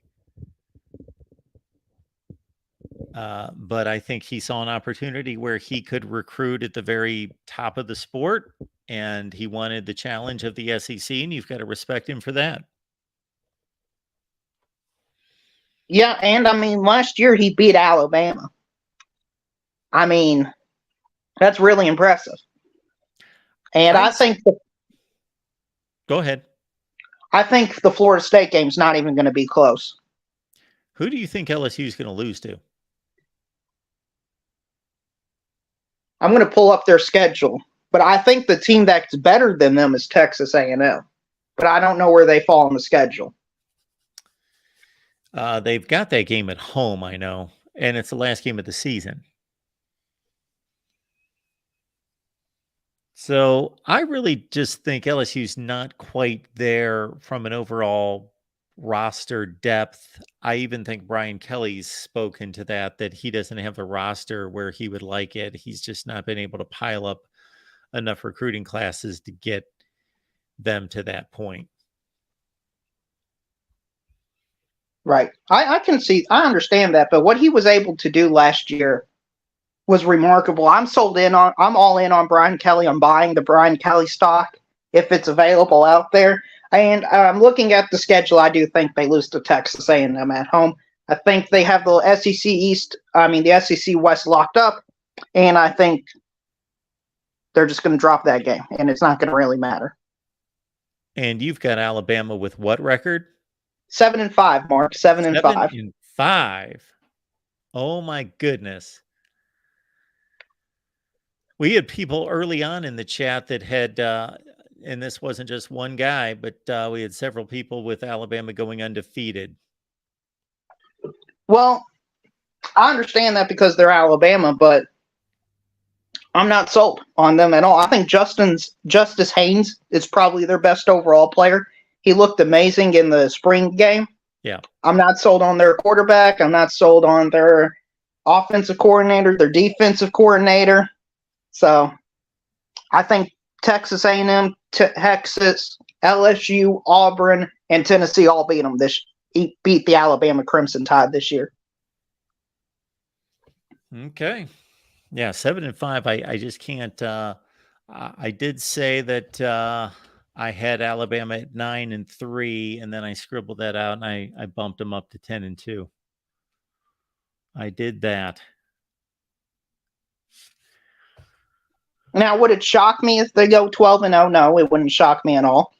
But I think the style of football they play, I think they're going to get exposed. I don't see their offensive line improving enough to where they're able to control the lines of scrimmage, run and pound the clock down, and just take all the time off, control time of possession. I just don't see that happening. I know people think it's crazy, but crazy things happen in college football. Texas A&M was the 6th-ranked team in the country in the preseason poll, and they went to 5-7. You know, Baylor was ranked in top 10 last year in preseason. Baylor, Texas A&M, and who was the other one that was in the top 10 that Oklahoma, I didn't finish believe. ranked? Oklahoma. Yeah. Yeah. I'm not even living up to my my standard of how many teams history has shown us is going to have this 3-game swing one way or the other. I've only got, I believe, 2 teams in this conference that are going to have that kind of swing. Yes, I only have 2, Texas A&M and Auburn.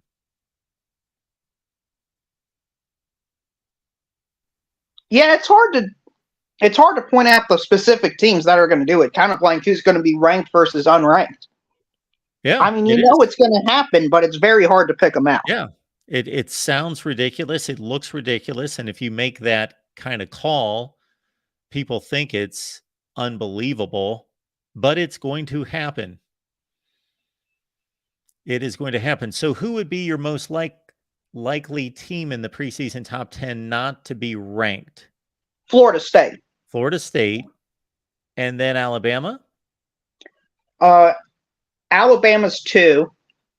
Washington's 3. Yeah, see, Washington's number 1 for me. And then I guess I would say Florida State after that. Who else? You know what? LSU. I'm not completely sold on LSU, even though I've got them at 10-2 and competing for a playoff spot there.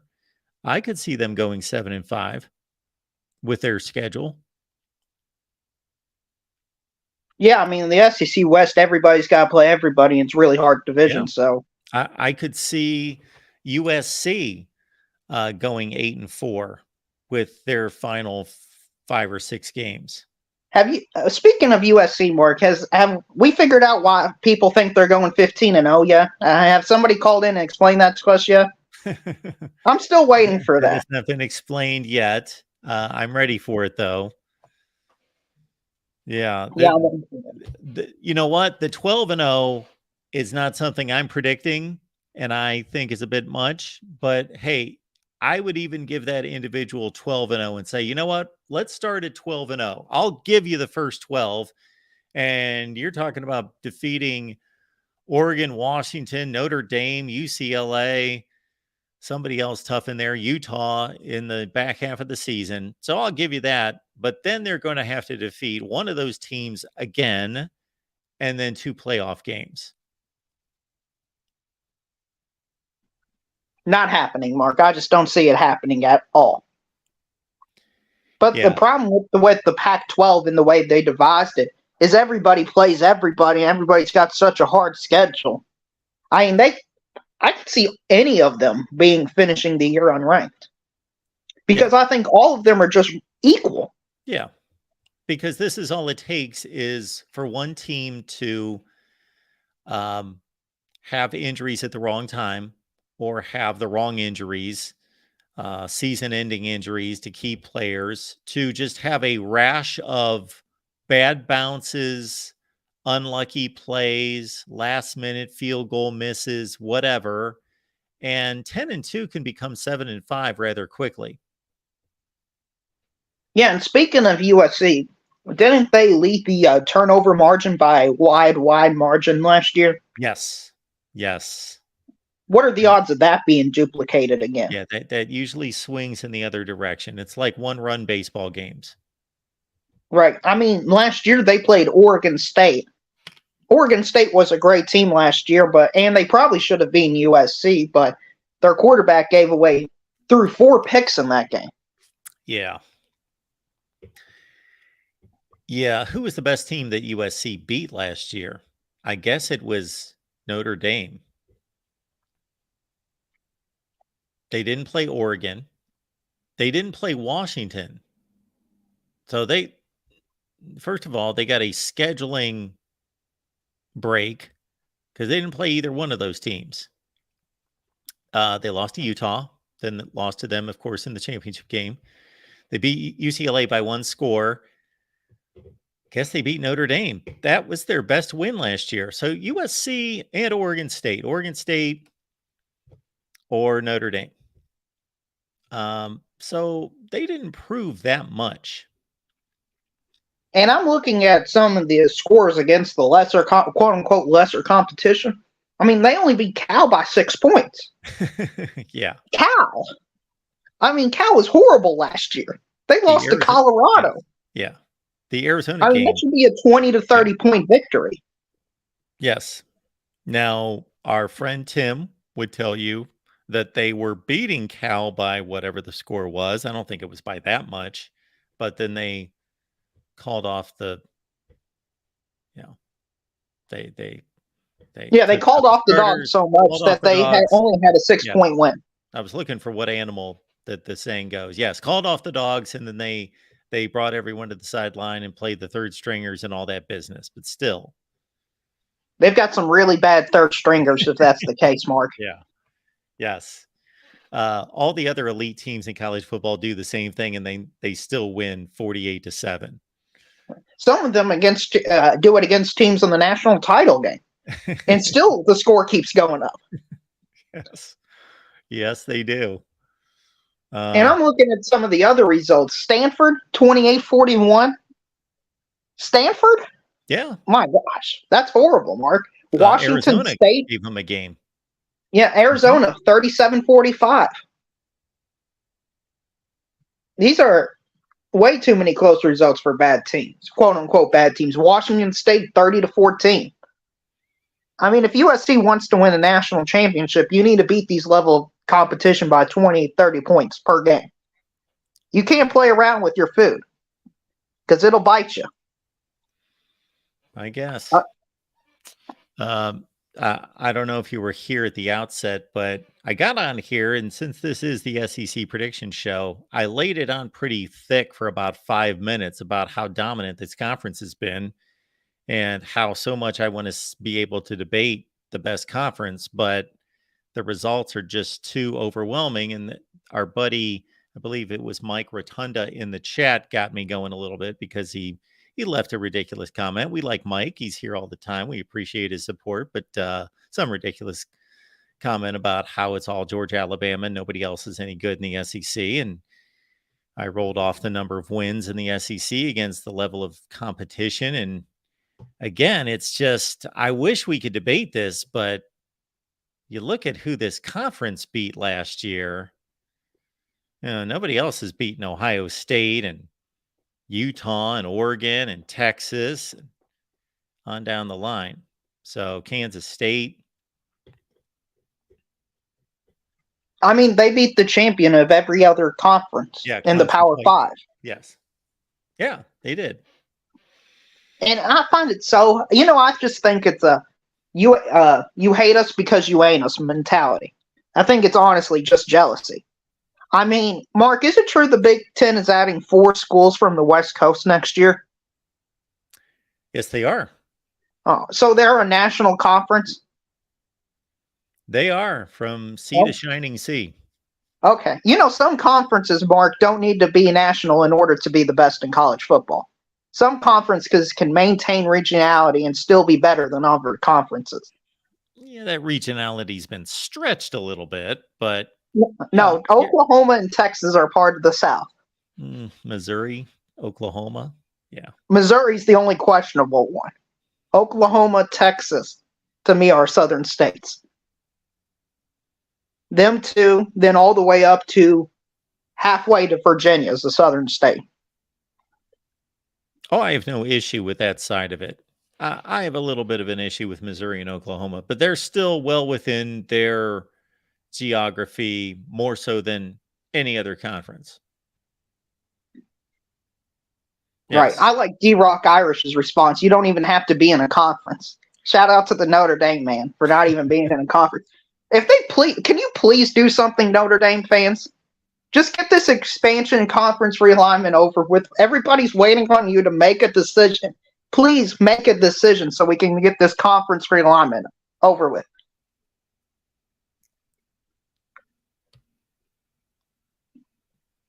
Now, if the Anything you want to SEC add to that? Well, yes, I've been on that for a long, long time about Notre Dame, and I don't blame Notre Dame. I blame college football and the lack of organization and leadership that allows Notre Dame to be again, I'll liken it to the toddler that I see in the grocery store being, flipping out on its parent. I don't blame the 5-year-old. I blame the parent. So Notre Dame's going to go with what they want, and they want to be unique, and they want to hang on to that that unique quality that they so cherish. Yeah, and he just put in another comment. It is an NCAA problem, and he's right. D-Rock Irish is 100% correct. It is an NCAA problem. They should be in a conference, though. Come on, Notre Dame. That way, the SEC, what we need in order just to get better is add Clemson and Miami. I know there's a whole rumor about Florida State trying to get out of the ACC and stuff, but I think Florida State's thinking they're much better than they actually are. Like, what would they be in the SEC, Florida State? The 13th best team in the conference? Florida State? Yeah. Recently, not all time. Oh, recently? Well, recently. Yeah, I don't care what happened in 1970. Yeah, like in the last 5 years. Yeah, they would have gotten drubbed. So I just think they need to, cool it down a bit, the Florida State man. But if they do add Clemson, Mark, where do you think they would fit in? Would they be a top 5 SEC team with how stacked the SEC is? I mean, the Clemson of the last 2 years would be 8-4. The Clemson of 2015 to 2020, Deshaun Watson, Trevor Lawrence. Wow, you got to think they obviously proved in the playoffs and in championship games how really good they are. But when you got to go through that grind every week, but if Alabama did it, I guess Clemson would have done it most of those seasons too, because they showed in that one-on-one matchup that they were pretty much neck and neck with them at that point. But the Clemson that we see now, the last 2 seasons, no. Those 20-13 wins against Boston College where they're hanging on defending the red zone, those aren't going to go well when you're playing a capable team, Arkansas, Mississippi State, Ole Miss, South Carolina. So you don't think Clemson would be currently right now a top 5 SEC team? Georgia, Alabama better, LSU better. Well, Tennessee certainly played them in the Orange Bowl. I think that they would be right in that range, 4 to 5. I think they'd be like 7 or 8. I would add Oklahoma and Texas above them as well. You think Oklahoma's better than Clemson? Over the last few years, I think they're going to get back. I think the last year was just a one-season blip on the radar. I think they're probably going to go 10-2 or 11-1 this year. I think they finished second in the or third in the Big 12, but they're going to finish tie for second, but lose the tiebreaker to Texas Tech. Okay. So I think they're going back to being a really good football team. Yeah. So on one hand, just knowing how tough the SEC has been for 15 years and thinking about Clemson having to go through, even as a superior team at the time, when you have to play top 25 teams over and over and over and over instead of playing Duke and Georgia Tech and Boston College week after week, that you're going to trip up. But I'm just trying to weigh that against those same teams, those great Clemson teams, when they played Alabama, most notably on the big national stage. Well, what happened? They showed that they were that good. So if they had to meet that challenge week in, week out in the SEC, they most likely would have done it. You're right. And I see a comment I would like you to respond to from Michael Campbell. Said, show me an SEC conference schedule that Notre Dame can't win double digits. Mark, I mean, where do you want to take that comment? All right, Michael, where are you? Show me. There we go. There we go. Okay. Let's clear the screen here and we could rant. Let's go with that South Carolina schedule. You want to go with that one? Sure, that works for me. I mean, you can do basically any of them, but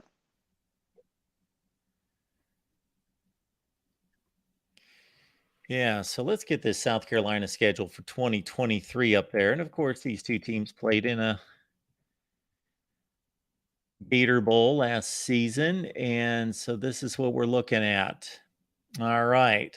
So let's keep in mind that Notre Dame played Ohio State pretty tough. They beat South Carolina. They beat a decent North Carolina team, but they also lost to Marshall and Stanford. Okay. And now we're projecting forward with a better quarterback for Notre Dame. Okay. This North Carolina game to start the season, Notre Dame won that game against North Carolina last year by a couple scores, and I believe that they would win this game. Neutral site, Charlotte, kind of a neutral site. They would win this game, I don't know, 65% of the time, something in that range over North Carolina. Furman, they win. Oh, they go to Georgia. Okay. So they're 2-1 at this point, let's say. And they go and they play Mississippi State, which would be a home game for Notre Dame. You got to think that they would most likely win that game, but certainly I would not be, if Marshall can go into South Bend and Stanford can go into South Bend, then I can see Will Rogers giving Notre Dame all sorts of fits. Then they got to go to Neyland Stadium. Okay, they're losing that game. So here we are at 3-2. All right, then they come off a bye, and they've got Florida at home in South Bend. Let's say they win that game. They go to Mizzou. They're 5-2 after they beat Mizzou. Again, none of these games that I'm giving them as wins would be easy by any stretch. At Texas A&M. Okay. 5-2, they got to go to Texas A&M. This season, that's a close call, but I got to give Texas A&M the edge, the slight edge. So Notre Dame's at 5-3 at this point. They beat Jacksonville State. They're 6-3. Vanderbilt, Kentucky, and they will play Clemson this year, Notre Dame. So both South Carolina and Notre Dame play Clemson. And if they take over South Carolina's schedule, they've got Clemson at home. So I'm going to give them 3 wins to close out the season and say that Notre Dame goes 9-3 against this schedule. What do you think? about right. I'd go 8-4, but Yeah. I think they trip up against somebody they shouldn't, like a Kentucky or Florida. But yeah, I gave them wins against Clemson, Kentucky, Florida, and Mississippi State. They could certainly lose one of those games. yeah, I don't think they win every single toss-up game. I just don't think that's how the sport works. No, I don't consider those toss-up games, though, but I get your point. I consider those more like 70-30 games. I'd go slightly lower. I think they're 60-40 games. Especially the Clemson game. I'd put that at 50-50. Michael says, stop trying to over-exaggerate the Marshall BS for our entire history. Well, we're not talking about the history of Notre Dame football. I don't believe. I believe we're talking about this season. And when we're talking about this season, the results that most closely give us some kind of idea about this season would be, let's see, the last season. Yeah, last season. And if that Marshall game wasn't backed up with a clunker against Stanford, like if there was one of those, okay, there were two of those. Those are horrible. Okay, Marshall's not a horrible football team, but they're a group of 5 team. You're talking about the 60th or 70th best team in the country. And Stanford was a horrible Power 5 team. Horrible. Mark, can I read out some scores for you? Sure. Notre Dame 24-17 against Cal. Notre Dame 28-20 against BYU. Notre Dame 35-32 against Navy. Are any of those teams I mentioned good? No.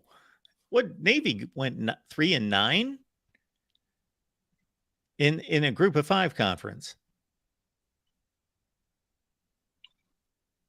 Yeah, I think we gave, and I'm right there with everybody. The AP ranked Notre Dame like 18th at the end of the year.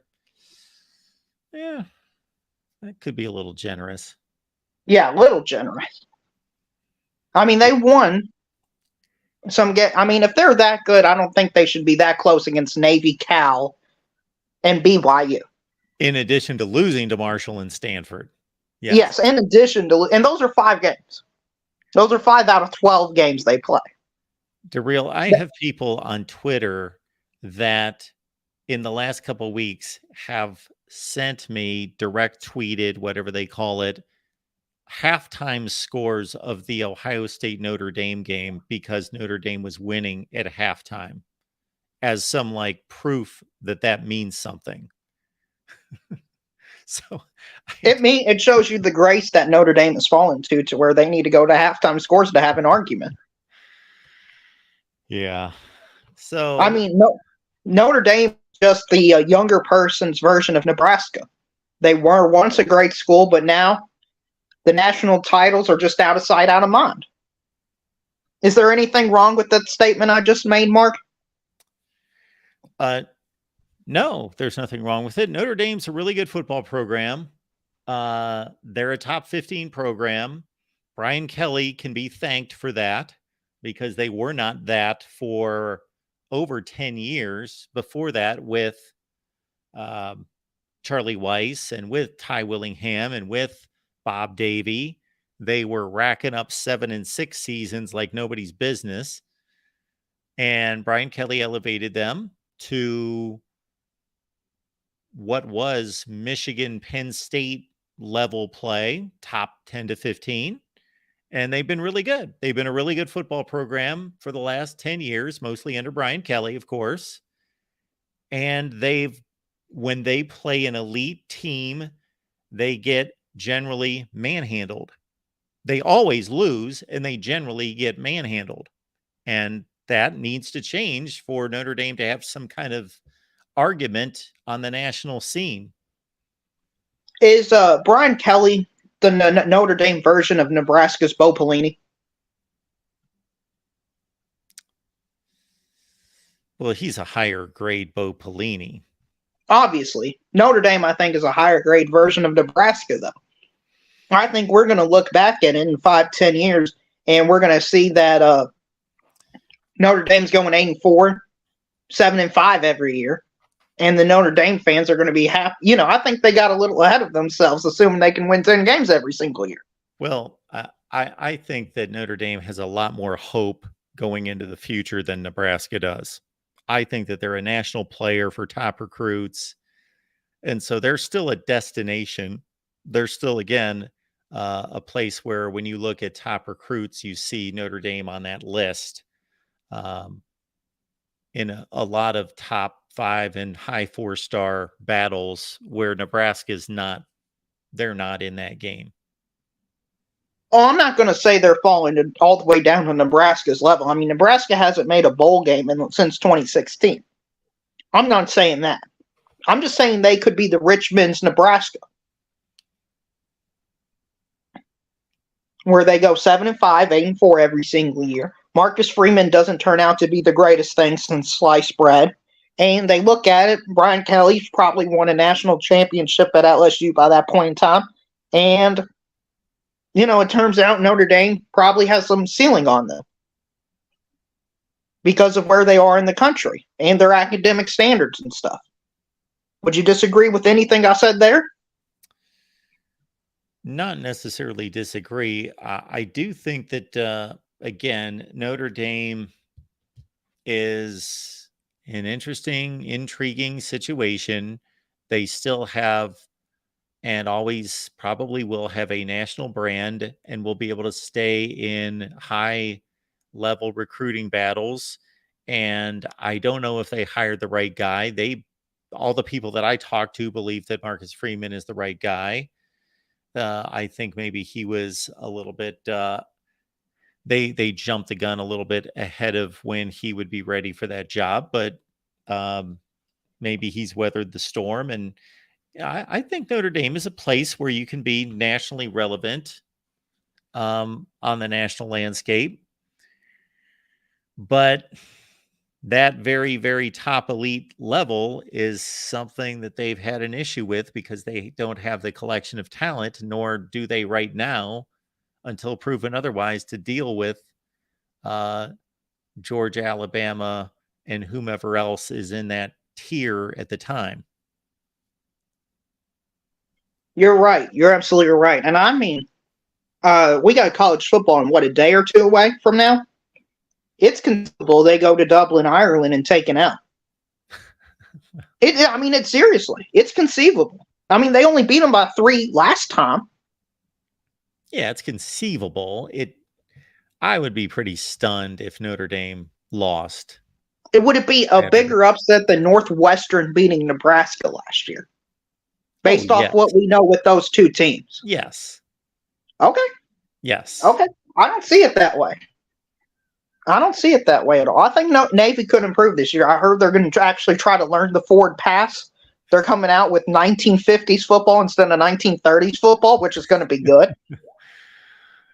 Yeah, I just think Nebraska or Notre Dame's well beyond Nebraska. Notre Dame is a top 10 to 15 team in the country. I would be shocked. Well, nothing shocks me at this point. But you know what I mean. I'd be surprised if they lost to Navy. Okay. Yeah, not expecting that whatsoever. I'm just putting it on the radar. It could happen. Is it likely? No. I put it like 5%, though. I don't think it can be completely ruled out. It's not like they're playing Eastern Illinois or something like that, They're not playing the bottom dweller FCS level school here. Yeah, they lost to Navy about 10 years ago. So your 5% might be right, where they lose that game once every 10 or 20 years. Well, that's all I got for you, Mark. If you can put the link in the chat and fight on to USC. Thanks to Real. Have a good night. All right, one more go around, folks. Please join the show if you'd like. Also, keep in mind that our Clemson live show is going on right now on the Clemson channel, so check that out. We've got an SEC channel that we just launched a couple weeks ago, and we would love for you to check it out. And please give us a sub if you so choose. You would do that for one of two reasons. Either you love the SEC, love the content, love everything we do there on the SEC channel, and I'm going to drop the link in the chat here in just a second. Or number two, you just understand that by building all the channels, you're building whatever channel that you're most invested in. So if you want this main channel to grow and thrive and want me to stay around doing this for a long, long time, then you still subscribe to the SEC channel because it's all tied together. All right. Welcome to the Voice of College Football. We got Porter on the line. Hey, good evening. Hey, Porter. How are you? Good. Well, I tell you what, if one of the parties in the Senate wanted to do a Senate filibuster, they probably should get drilled to do a filibuster. That guy can talk and talk and talk and talk. So My goodness. Actually, I took a nap and I woke up, got back on the show, and Drill was still talking. So anyway, he knows his stuff. I'm just kidding with him. He does know his stuff. But anyway, I thought your predictions were pretty good. I think you're right about Tennessee. I don't see Tennessee being a threat this year. I see. What'd you have? 9-3? Yes. Yeah, this is my prediction on Tennessee. I think Tennessee is going to be on their second quarter. I think they're going to get boat raced in Tuscaloosa, and by that time they would have probably gotten their second loss by that time. And I think by that time they're going to have the second string quarterback in, the one from California that's so heavily recruited. So I think they'll be on their second quarterback by the time Georgia plays them in Knoxville. And Kirby just knows how to shut down that offense. He did it even when Heupel was at Missouri as offensive coordinator. He knows how to shut that down. So I've got a lot of confidence in our defense going up against that offense. So I think we're the only fan base that doesn't fear Tennessee's offense. Even I think even Alabama's kind of wary of it. Yeah, well, they took it on the chin last year. They were running around like they were in what's the Hank Stram line, like in a Chinese fire drill. Well, it's not only that, what they did at LSU last year was impressive. Yeah. Granted, it was before a lot of those Cajuns had even woken up. I think it was like a noon Eastern game, so half of them were asleep, the fan base. But because it's a different story. That stadium's a different story at night. But yeah, they shoot. I think I was at my son's soccer game and I kept getting the reports, and it was like 28. Before I knew, it was like 28-7 before I even, could even. I think by the second quarter. I watched that game. I thought it was close at half. No, they went out. I want to say they went out to like a 28-7 lead by the second quarter. It was pretty. They pretty much took it to them. I did watch that game. Well, like I said, I was just getting scores at my son's soccer game. Here, it was 23-7 at half. Yeah, 23-7 at the half. There you go. So, but the neat thing about, I saw the All-American team, and I don't think our wonderful safety. I know Ohio State people don't like him, but Bullard, I don't think he made first team All-American. And when you think about all the big games that he was involved in last year, one of the ways we were able to clamp down on Tennessee in Athens was Kirby had Bullard coming every which way and doing a corner blitz. He actually played what's called what do we call it? It's not. Did he play the star? Star, yeah. It's like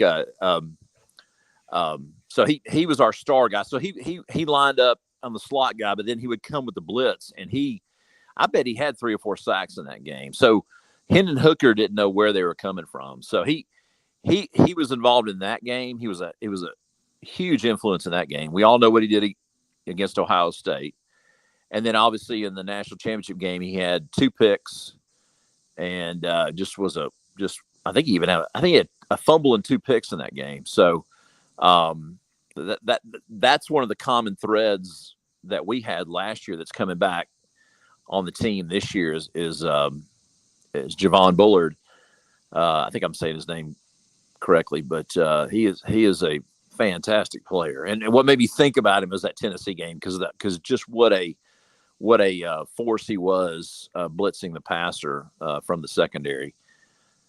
Yes, when I was running down all the teams, I mentioned him. Yes, he was the defensive MVP both against Ohio State and TCU, as you mentioned. Yeah. Mm-hmm. Yeah. Now the running back room is getting a little thin. I don't know if you've heard in Athens. Well, I heard about Branson Robinson. Mm-hmm. And Dejan Edwards has a sprained MCL. Oh. Did not hear about that. So they're not sure if he's going to be ready by the first game.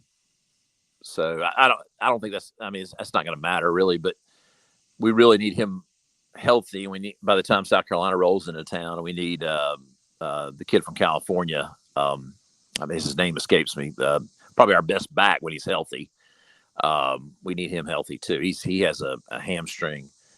I think his number is number 2, but yeah, I mean, we got a walk on from Texas, a guy named Cash Jones that I think is going to get a lot of work, and then we got a true freshman, another running back from California, Roderick Robinson. That's probably going to get a lot of carries. So it's going to be it's somebody made a good point the other day in that they knew this Georgia offense was going to be pass heavy because of who they brought in the transfer portal this year. And I think they knew Carson Beck he doesn't have the wheels that Stetson Bennett had. And so they know he's going to be more of a, if it's not there downfield, he's going to be dunking it off to the backs and to the slot receivers. And one of the things I liked about the spring game is we're showing a lot of creativity when it comes to the receivers. We're doing jet sweeps and passing, kind of reverses and stuff like that. So I think because our running back room is so thin, I think we're going to utilize the talent that we have with the receivers with Ra Thomas, and who came over from Mississippi State, and Dominic Lovett. From Missouri. So plus Kirby's done a good job the last 2 or 3 recruiting cycles of really going down into Florida and getting these young receivers. And we've really, I'd say the receiving core, and I'm not the only one saying this, it's kind of a common theme on a lot of the shows I listen to. The receiving core right now is better than it's been since Kirby's been there, since he got there in 2016. So it's I think it's going to be a little bit more finesse than usual. But this back we got, this freshman back we got out of California is a bruiser. He's like 230 pounds. So he's not a guy that's going to take it 80 yards, but he's a guy that can just wear you out. And by the time the fourth quarter gets here, just kind of lean on you. And those 5-yard carries turn into 8-yard and then 12 yards. So, so it's going to be interesting as far as the running back, as far as the running back is concerned at Georgia. Hummus Hero is telling us that Javon Bullard is classless. He's classless. How's that? So let me ask you this. Bullard, does he have any other? You had a safety a couple years ago. Shoot, why can I not remember his name? I really liked him, but he had the reputation, and it was well deserved, for really laying the wood on people. Who was that? Shoot, I can't remember his name. Safety at Georgia fans, SEC fans. I can't think of his name. He had a really funny, like really short name. Anyway, I'll get to him at some point. I'll think of him.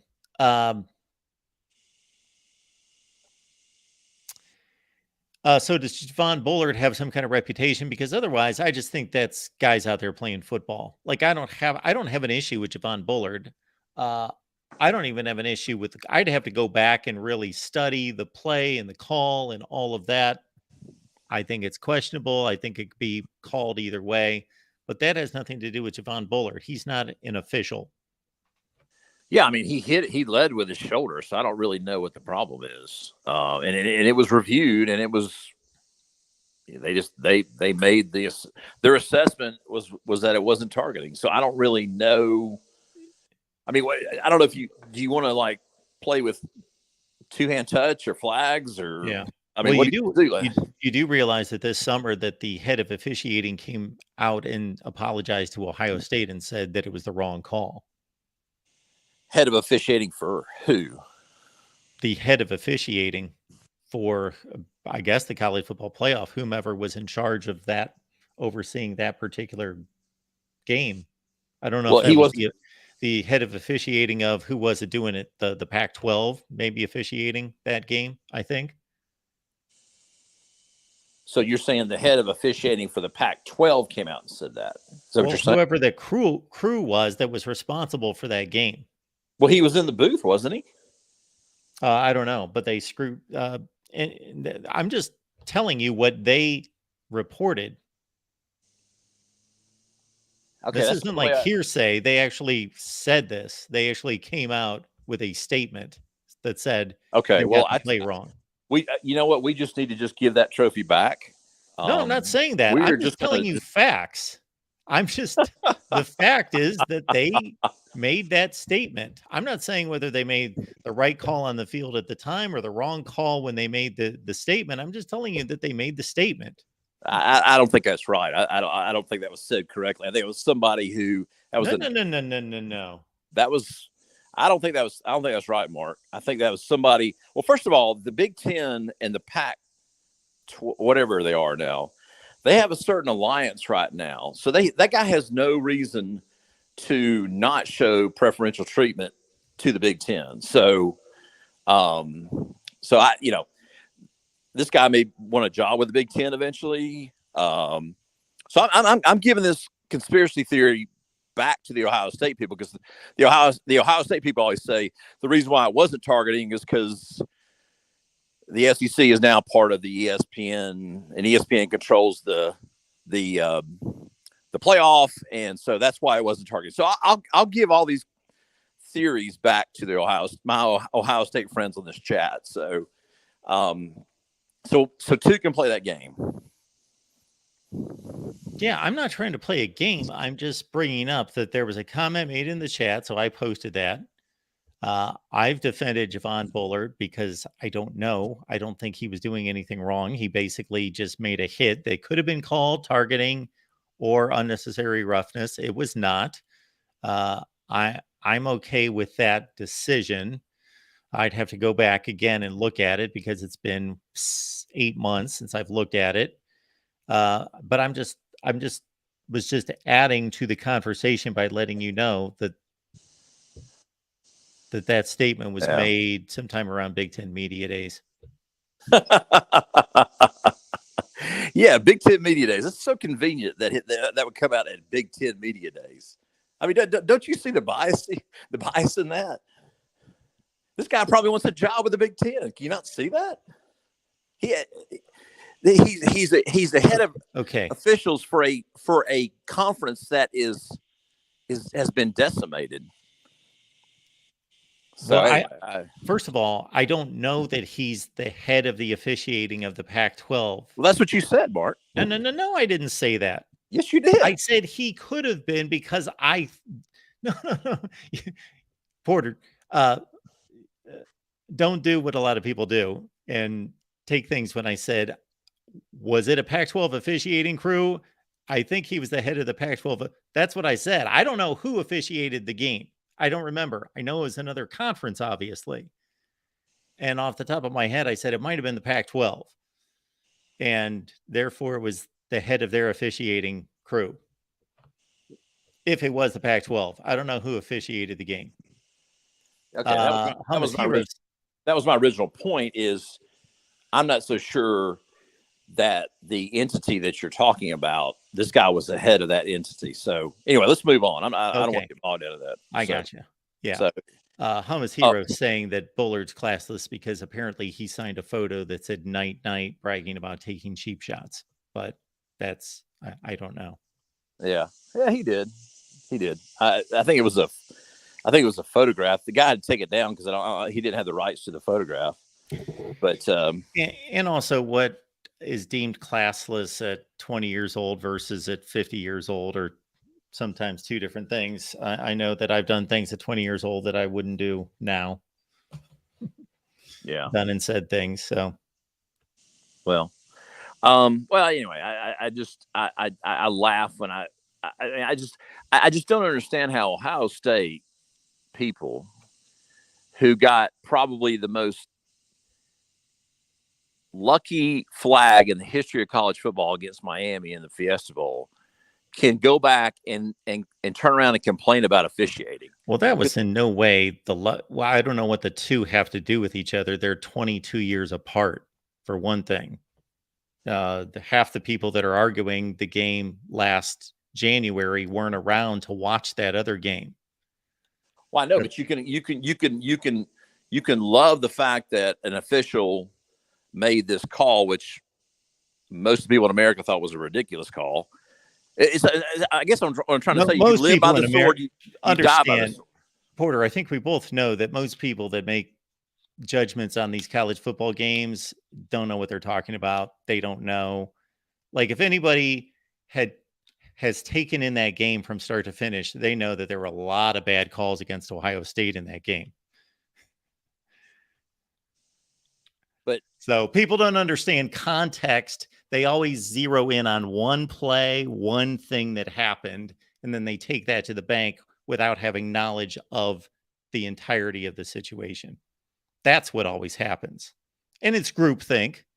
People basically just repeat what everybody else says. And so tons of people that go off on that play probably haven't even seen that play. But I guess the thing gets me is Ohio State's, they're the first fans that will complain about officiating. I mean, it even goes back to the Clemson game a few years back. Yeah. They'll go back to that. They'll go back to the Georgia game, and they'll complain about officiating. I'm thinking, dude, you got one of the biggest breaks in the history of college football. I don't see why it was a break when it was a correct call. How was it a correct call? The Miami fans were already the Miami players were already celebrating. Fireworks were going off. They were throwing their helmets up in the air. It was over. Porter, you're confusing the timing of the call with the correctness of the call. Those are two entirely different things. Just because the call was late doesn't mean it was not the correct call. I believe it should have been called defensive holding, which has the same result.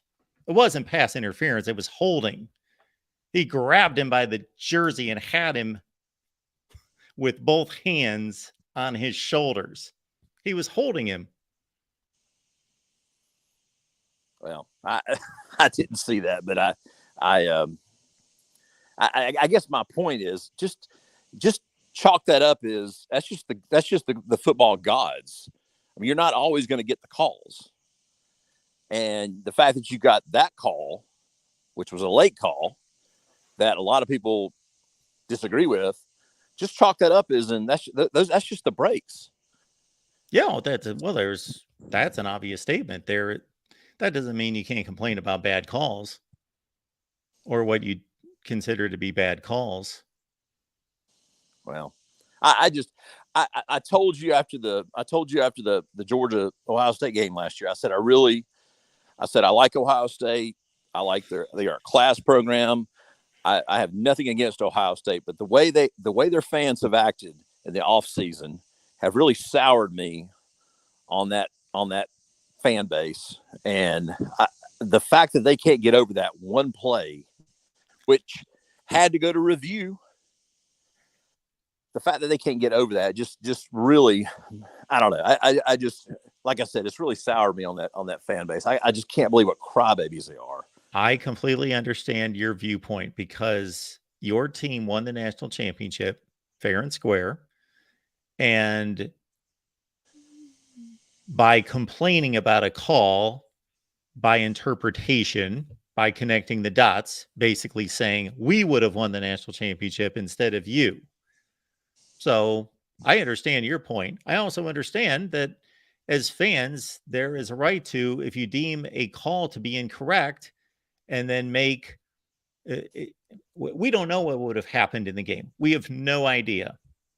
But it's much tougher to come back from 3 scores down than 2 scores down. We know that it was a key call in the game. And to me, it was a questionable call. It was a highly questionable call.